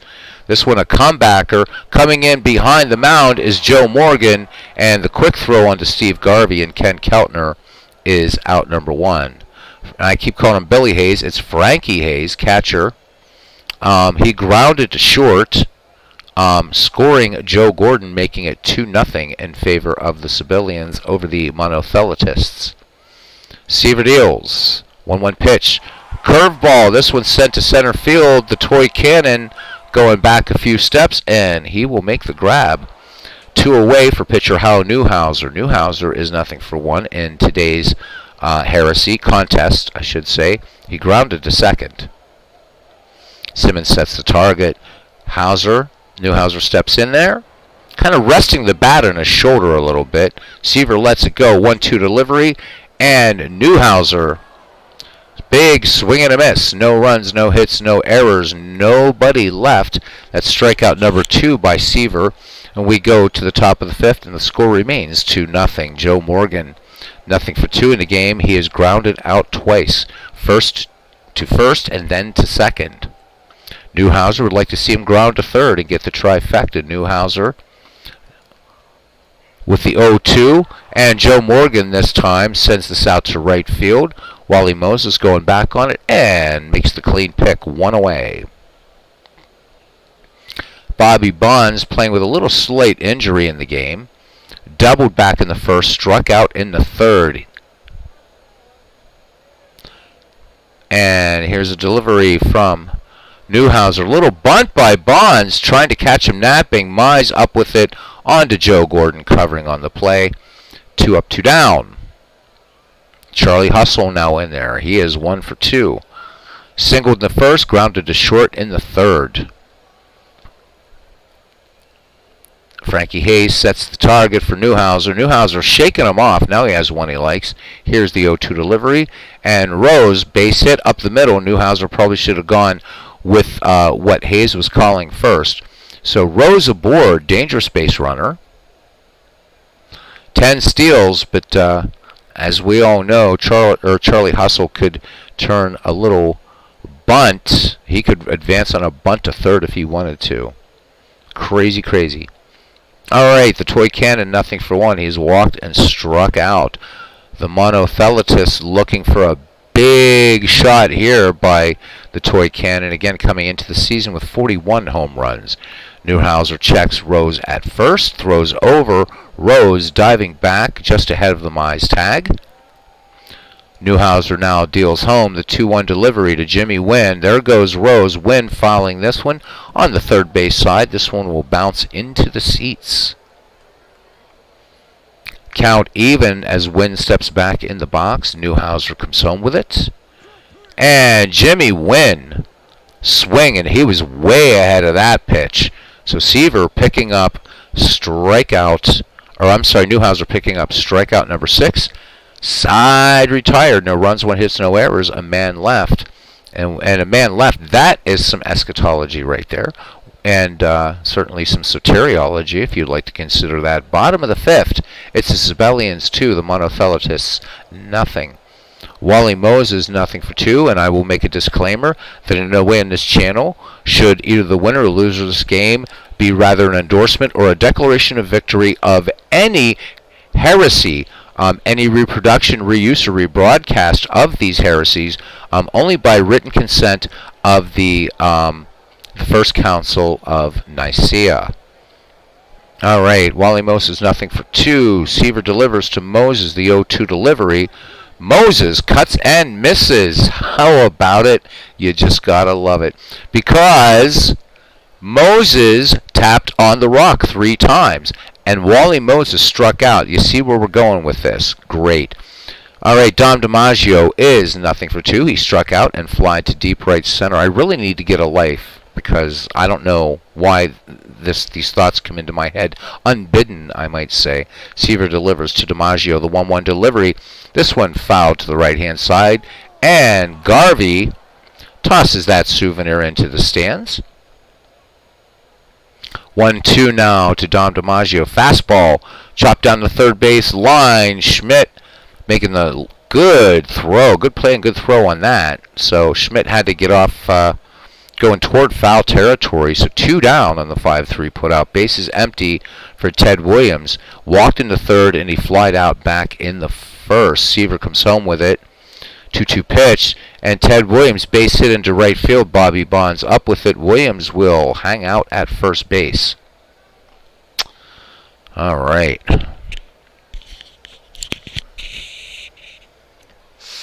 There you go.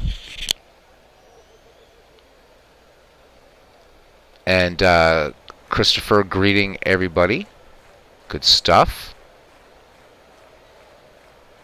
Good stuff, and a lot of good talk about Dave Little, and well-deserved.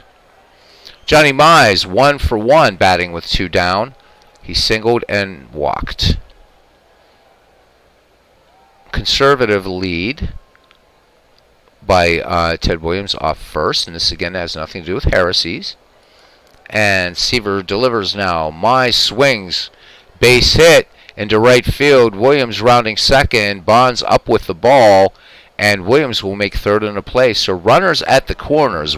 Ted Williams at third, Johnny Mize at first, and here is Joe Gordon. Gordon has walked twice. Tom Terrific deals the 2-0. Gordon swings, comebacker. This one past the mound. Joe Morgan will go to Concepcion to retire the side. No runs, 2 hits, no errors. 2 left. 5 in the books here at Candlestick Park in San Francisco. And it's 2-0 still. Mike Schmidt to lead it off, and Ted Simmons and Steve Garvey. Schmidt has struck out and walked in the contest. Hal Newhouser has walked 3 and struck out 6.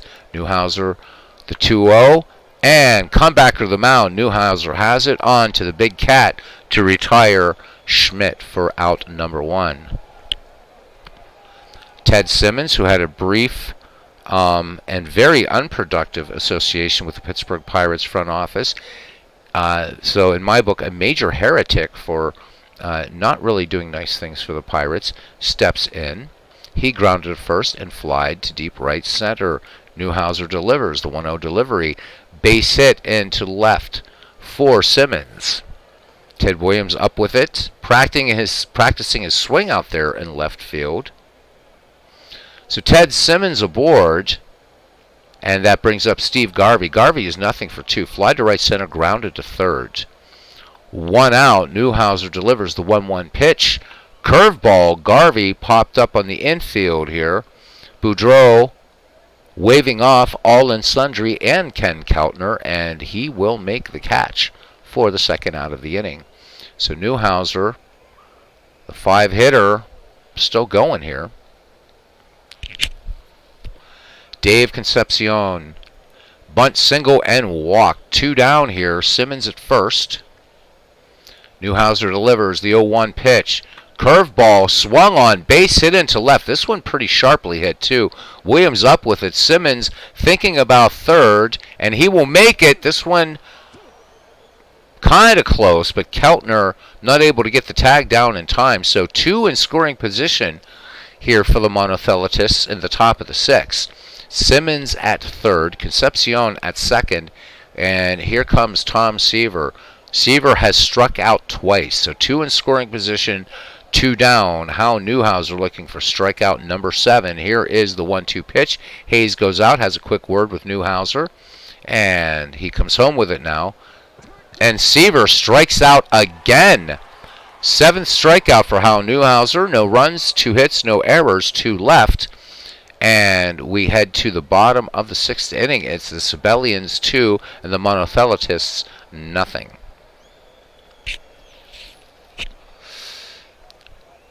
And there you go.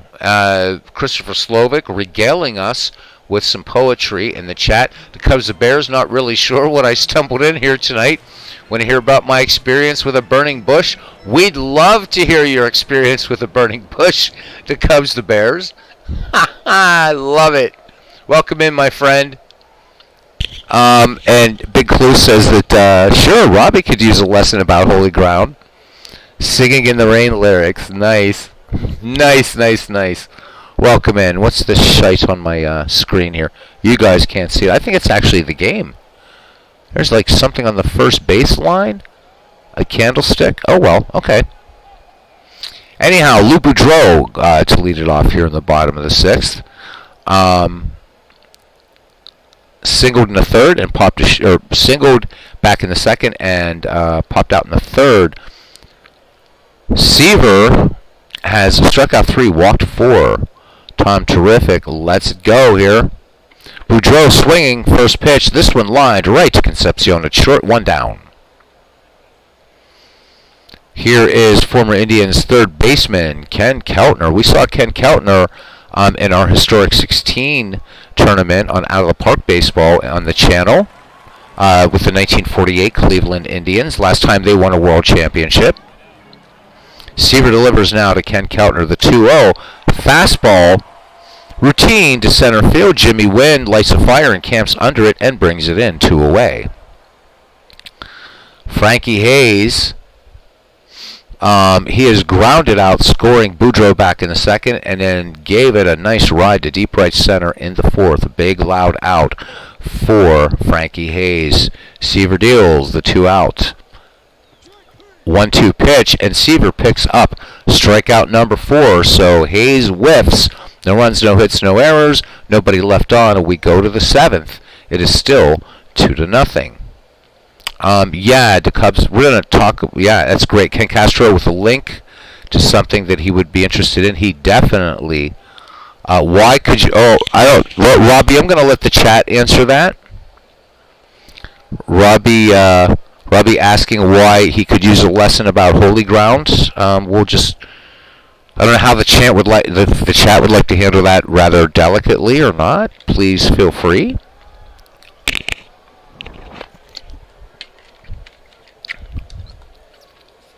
As Christopher says to Cousin Ken, great to see you. Infield looking bunt from Joe Morgan.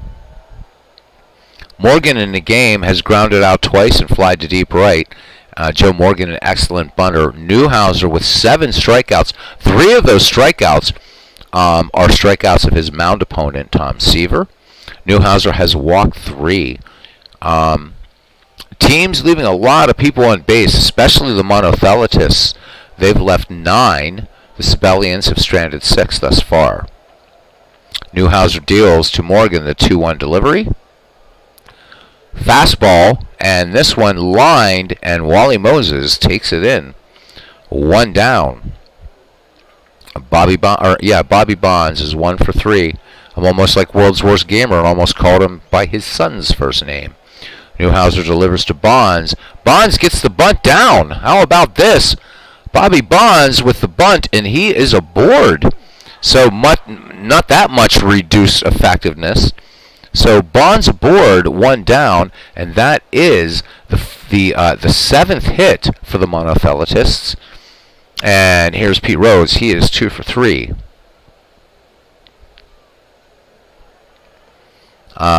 Pete Rose at one time a non-Chalcedon, but now a monotheletist. We will see the Monophysites, of course, later on. But Rose went from being a non-Chalcedon to a staunch monotheletist. Bonds with 39 stolen bases. We'll see, though, with that little injury he had out there in right field, whether Bonds is going to try to pill for second or not. Newhouser with the 0-1 delivery. Runner goes. Hit and run was on. Fly ball down the left field line. Williams in the corner. This one's going to make the seats. So we will see if the monotheletists are going to try a hit and run with 2 out.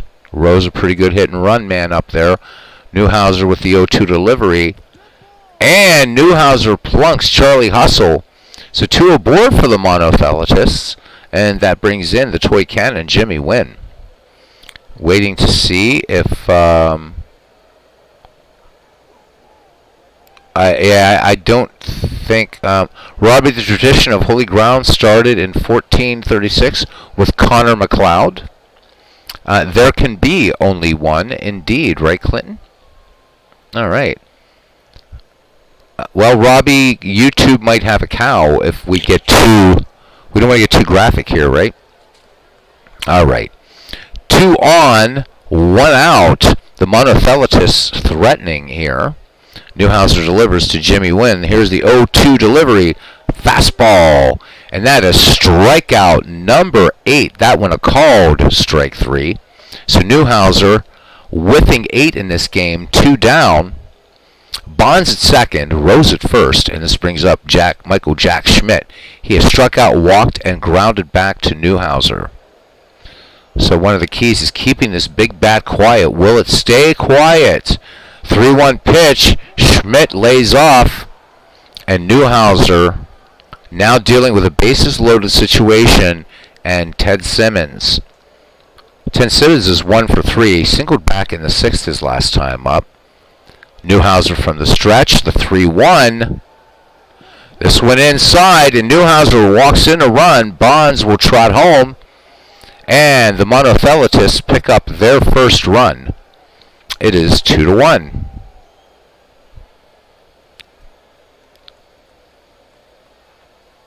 Need more cattle or something. I'm not sure what that. So YouTube, or Robbie says true, and YouTube doesn't need any more cattle. Gotcha. Okay. I'm caught up with you there, Robbie. Promote all you want, Cousin Ken. Please, please, please, please. Promote all you want. That's all you guys. Clee baseball fan, Christopher Slovic. Let everybody know if you're still in here what you're doing, what's coming up on the channel. Good stuff. 2 down, bases loaded. Rose at third, Schmidt at second, Simmons at first. The runners will be off here in the 3-1 pitch. Garvey.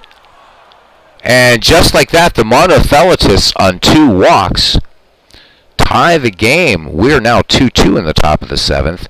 And here's Dave Concepcion. So Newhouser now has walked 6 to his 8 strikeouts. So a little bit of a... Newhouser was pretty sharp through the first 6. Newhouser now to Concepcion, who has a bunt single, walked, and then a regular good old single back in the 6th.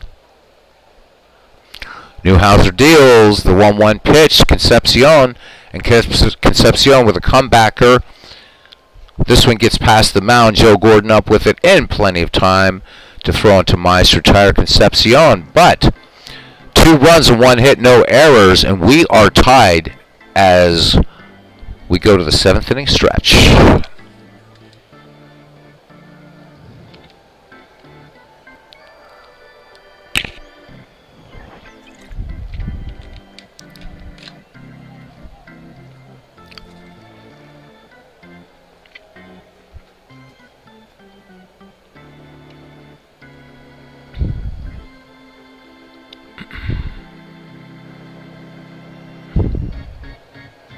As the Cubs the Bears says, culture, history, and journalism is a trifecta for me, Ken. It's going to be amazing, Cousin Ken, amazing. So Christopher Slovic giving us an update on his channel. He says, now that my voice is back, his PS5 League will be no announcers until really big games. Then he has his all-time National Hockey League, NCAA, and all-time NBA leagues will rotate with 2 broadcasts a night and just 1 simulated. So do subscribe to Christopher Slovic's channel. He says my National Golden Era Championship will be Saturday morning. Miracle 84 Brigham Young University. Gnostics. Okay.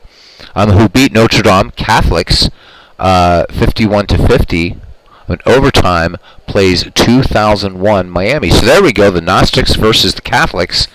On Christopher Slovic's channel. See, good stuff. All right. Ken says he's apparently out of retirement, and we are happy to see that, Cousin Ken. All right, so Seaver will face Hal Newhouser here, unless the AI goes for a pinch hitter. We shall see. Newhouser in the game has grounded to second and struck out. Here is the pitch, the 3-1. Newhouser base hit into left center. So Rose up with it. So Hal Newhouser having a much better day, at least at the plate, than his mound opponent. So Newhouser aboard, and we're back at the top of the order for the Sibelians. And Wally Moses, who's grounded to third, gave it a ride to deep center and deep right center, and then struck out. No real speed there by Newhouser at first. Tom Terrific with the payoff pitch. Curveball missing, and here we go. Seaver walks his 5th. 2 aboard. Newhouser at second. Moses at first for Dom DiMaggio. Dom DiMaggio, nothing for 3. He has struck out, flied out, and grounded to third. Seaver sets and delivers. 2-2 pitch. Fastball swung on, chopped down the third base line. Schmidt ranging in on this. Schmidt's only play will be to first. to Garvey to retire. Just retired DiMaggio. Close call. 2 in scoring position with only 1 down here for the Sibelians in the bottom of the 7th. Newhouser at 3rd, Moses at 2nd, and here is the splendid splinter. Williams is 1 for 2, singled back in the 5th. Seaver works from the stretch. Simmons out with a quick word to Seaver. Seaver now comes from the stretch, and the 0-2. Williams swings, high fly ball to right field. Bonds backpedaling on this and will make the catch. Newhouser tagging at 3rd will come home and score. So the sacrifice scores 1, and the Sibelians jump back into the lead over the Monothelitis. It is now 3-2. Johnny Mize, a perfect 2 for 2 today at the plate.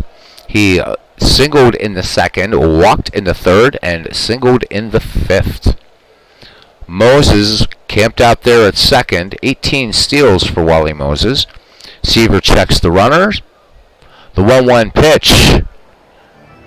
And they are going to intentionally walk the big cat to get to Joe Gordon. Gordon has walked twice and then grounded to 2nd. 2 down. Seaver delivers. Count even on Gordon. Little changeup popped on the infield, so Seaver pulling the string. Morgan and Garvey, and it's going to be Morgan making the call out on the shallow grass in right field. Inning over. So 1 run, 1 hit, no errors. 7 gone here, and it's the Sibelians 3, the Monothelitists 2 in the 8th inning here. Tom Seaver will lead it off unless the chat would like to see a pinch hitter for Seaver. I'll wait for a minute or so.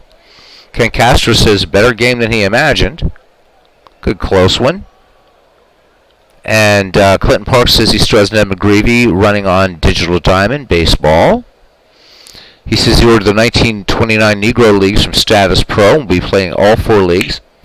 He says, help, I need the exact schedule for the Negro Leagues as they were organized that year. Good stuff. The Cubs Bear says Brigham Young University had the winning full court dash from Danny Ainge, I guess I'm saying that name correctly, to beat the Irish. There we go. So victory of the Gnostics there. All right.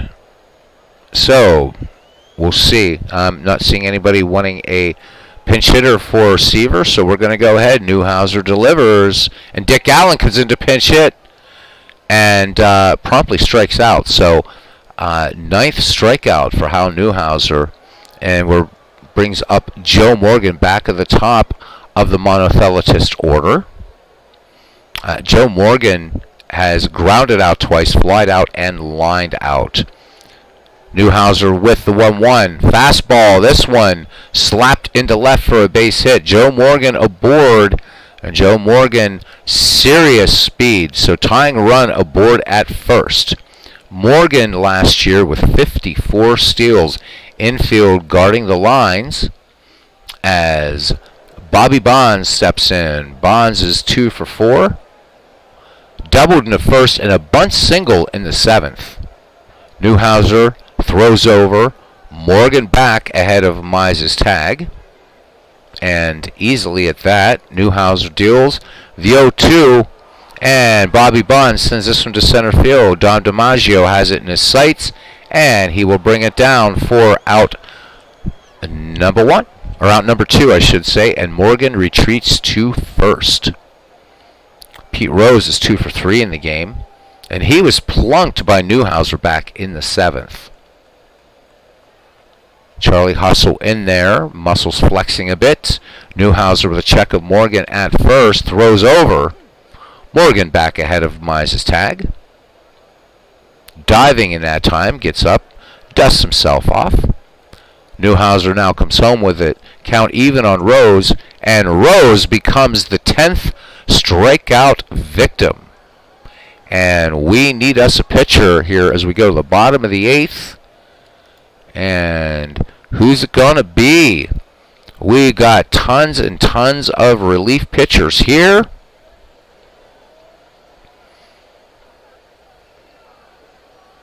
Ken Castro says, how lucky am I meeting the Clinton family for a Sabre meeting in New Hampshire this weekend. Pretty cool.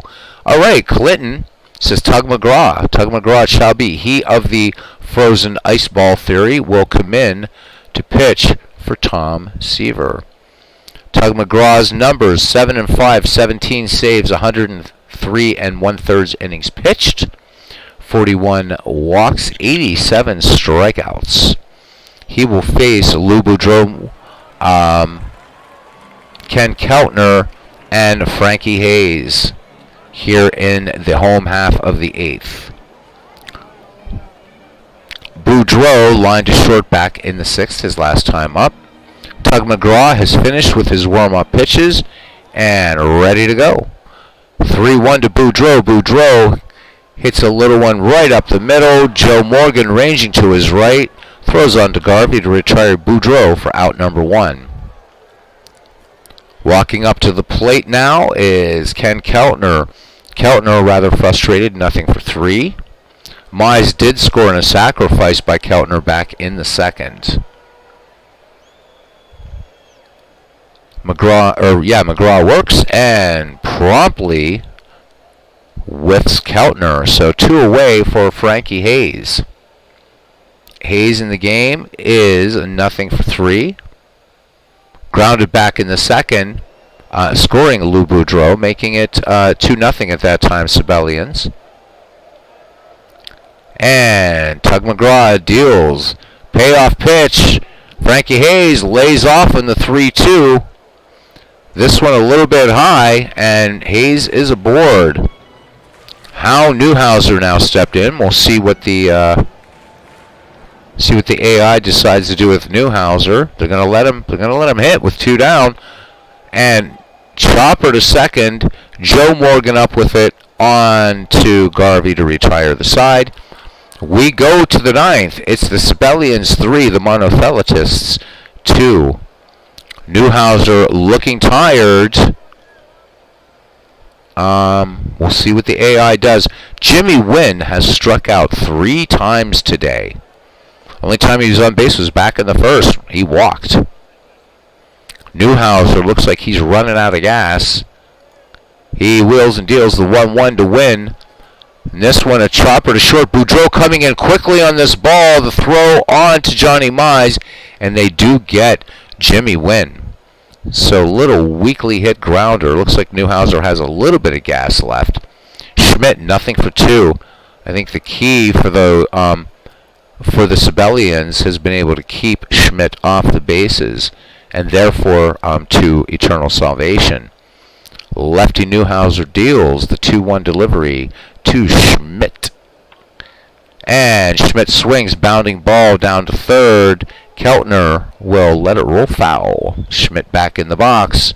Count even. Here's the delivery. Schmidt swings. This one, no doubt about it. And we're tied. That was a laser shot, 343 feet. And Mike Schmidt ties it up here in the 9th. Todd B says, maybe we'll show you the dress. Oh, you meant Clinton Parks and not Bill. Ah, that Clinton family. There we go. All right. He means Clinton Parks.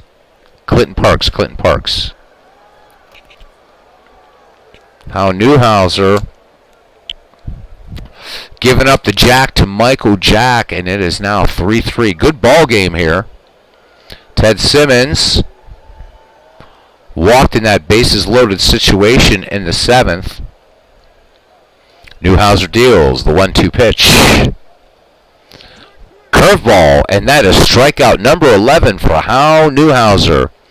Are we going to allow Gordon Maltzberger to pitch? I suppose we will. So Maltzberger comes on in relief now.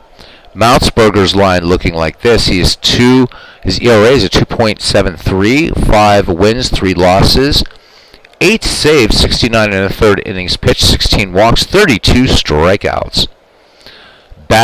Steve Garvey batting with 2 down, nobody on, and a run in thanks to the Mike Schmidt home run. Maltzberger, a right-hander, finishing his warm-up pitches, delivers now the 3-1 to Garvey. Garvey swings, fly ball, right field. Wally Moses going back toward the track, and he will make the catch. Side retired, 1 run, 1 hit, no errors, nobody left. And we go to the bottom of the ninth. The Sibelians 3, the Monofelitis 3. Due up the top of the order for the Syracuse Sibelians, Wally Moses, Dom DiMaggio, and Ted Williams.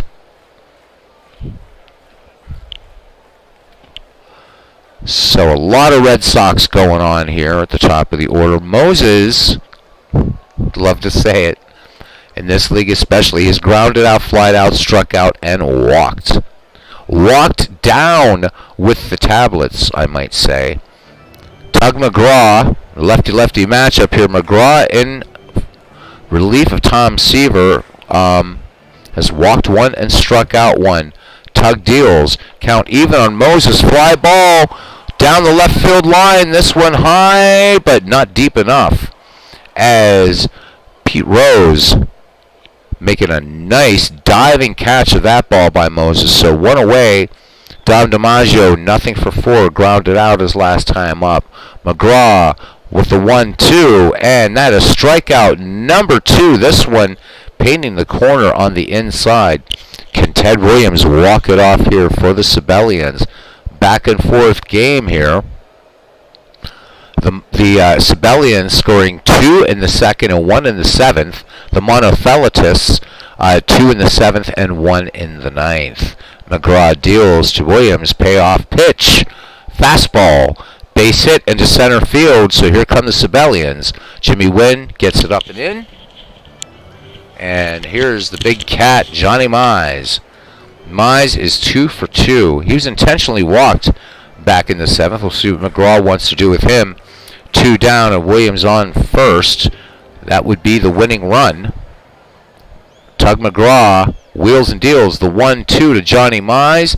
And Johnny Mize, big strikeout. We go to the 10th. And we are knotted at 3. Going to take a quick off the mic break here for 30 seconds to adjust the heat here. I'll be right back, guys.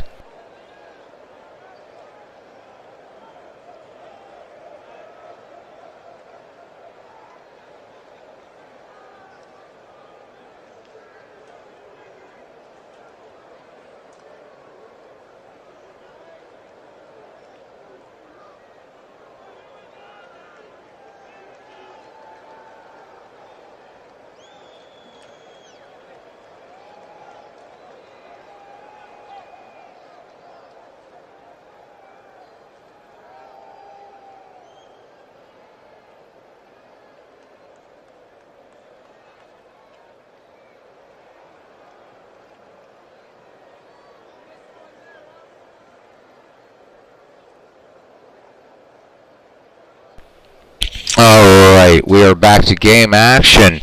Dave Concepcion will lead it off here. The Monofelitis sending the 8, 9, and 1 hitters to the plate. Concepcion 2 for 3, grounded to second. His last time up. Maltzberger stays in to pitch for the Sibelians. Here is the wind and the 0-1 pitch to Concepcion. Fastball. Chopper to short. Boudreaux taking the high hop. This is going to be close. The throw to Mize, and Concepcion beats it out. So the Monofelitis now in double digits and hits with 10. And that brings up Tug McGraw. McGraw making his first plate appearance. Infield looking bunt from McGraw. McGraw last season hitting 176 with a run batted in. As Robbie says, we pause for station identification. Clinton Parks' Lefty Grove picks off 2 in the 8th during the Ned McGreevy League. Never heard of Gordon Maltzberger either, world's worst gamer. All right. Infield in at the corners. Maltzberger delivers. Nope, it's Rod Carew. So Rod Carew will make an appearance in the game. Carew hitting .359, 9 home runs, 74 runs batted in. Concepcion at first, 20 steals last season. Nobody out. Maltzberger works to Carew, the 2-0 pitch. And this one chopped to short. Boudreau having to commit on this. He takes it to second himself to retire Concepcion to throw to Mize. And they do not get Carew. But what a great play by Lou Boudreau at short. One down. Very big out there. Rod Carew with some speed. 34 steals last season. And a possible hit and run situation here. We shall see. Morgan not great at hitting and running, but anything can happen. Morgan 1 for 5 in the game. He singled back in the 8th. Carew, good lead off first as Maltzberger comes home with throws over. Carew is back safely. Maltzberger now deals. 2-2 pitch. Morgan swings, fly ball, center field. Don DiMaggio coming in fast and makes a great catch. Carew will get back to first. So 2 great plays by the Sibelian defense, Boudreau and DiMaggio. And that brings in Bobby Bonds, 2 for 5. Fly to deep right center. He has a bunt single in this game, by the way. Carew, good lead off first, 2 down. Maltzberger's 2-0 delivery. Fastball swung on, this one out to left field. Ted Williams ranging back on it and brings it down into his glove for out number 3. No runs, 1 hit, no errors, and 1 left. And we go to the bottom of the 10th, and we are knotted at 3. And we need a pitcher. And we'll see what we got there. The Immaculate Conception. One of the points of contention between the Orthodox and Catholic churches. Not a heresy, but a definite point of contention. And Clinton Park's calling for Goose Gossage. And I think what we're going to do, just to make it interesting, is if it gets to the pitcher spot, or actually I think if we go to the 11th, we're going to bring in a little bit better known pitcher than Maltzberger, but he's doing a pretty good job. All right. So Joe Gordon will lead it off here in the bottom of the 10th. He'll be followed by Lou Boudreau and Ken Keltner. So we got some Yankees and Indians coming up here. Joe Gordon, best known as a New York Yankee, popped to second back in the 7th. Goose Gossage has finished his warm-ups, and here we go. 3-2 pitch, and Joe Gordon gets out in front of that pitch too early, and Gossage quickly rings him up. 1 down. Lou Boudreau has a hit in 4 tries. Gossage winds and fires the 1-0. Fastball swung on, base hit into left center field. Rose up with that ball. Boudreau rounding first. Big cheers going up here at Candlestick. And here's Ken Keltner. Keltner does have a pretty big bat, but the only thing he's managed so far is a sacrifice back in the 2nd, scoring Johnny Mize. Gossage checks Boudreau at first. Boudreau with just 6 steals last season. Gossage deals. 1-1 pitch to Keltner. Curveball swung on. Fly ball to left. Pete Rose going back. This one high. This one deep. And game over as Ken Keltner of the Cleveland Indians gets the walk-off home run. A 2-run shot. And the Sibelians defeat the Monotheletists 5-3. Nice ball game. Nice ball game. We're not going to do really much of a recap here. The Monotheletists saw Mike Schmidt go 1 for 3 with a home run and 2 walks. Dave Concepcion went 3 for 4. Pete Rose 2 for 4. For the Syracuse Sibelians, Johnny Mize went 2 for 3, 2 walks. Ken Keltner 1 for 5, including that walk-off homer and 3 runs batted in. We would just see who the game. No MVP in this game. So that's it. This is still an exhibition. I haven't assigned ballparks, but this is going to be a sort of long-term something to do project. And so let's see, who's the Macon team? Because we'll see the Sibelians against Macon. And these are the Macon Monophysites. Cool. So the Monophysites will be playing in one of the inaugural games. Will be returning to the Ned McGreevy League tomorrow night. And that's it. That's fun. All right. So Ken Castro's 1940s team defeats the 1970s. And Clinton Park says Liverpool 3, Arsenal 1. All right. Woolsworth Gamer says, just thought of something. I'm surprised that DKS, Dave Cook Sports, hasn't come out with a file that has the Goats and Heroes of baseball and team. That would be interesting. That would be fun. I wouldn't mind doing something like that if I could just sort of be a lot of judgment calls. That'd be a fun community project. We certainly could do it. Could either use baseball history collection or we could use actual pull guys from seasons and stuff. Very, very simple to do. Seeing Gossage, made him think of the Goats Heroes thing. Clinton Park says it's Rube Marquardt over Lefty Grove. Nice. Yeah, something the community could put together, World Source Gamers. Precisely. All right, well, this has been fun, and this is going to be a very short stream. We're 2 hours, so... Thanks, guys, for all the hair. Not much of it was baseball, but thank you very much for coming in and checking out the potential, not the 9 o'clock Heresy League, as named by Big Clue. Todd B says that could be one of my characteristics of my league. Robbie says, great game. So, Robbie, do you have a Federal League game up, or are you going to, interact with chat? Or we can come over and hang out at your house for a while, or what's up?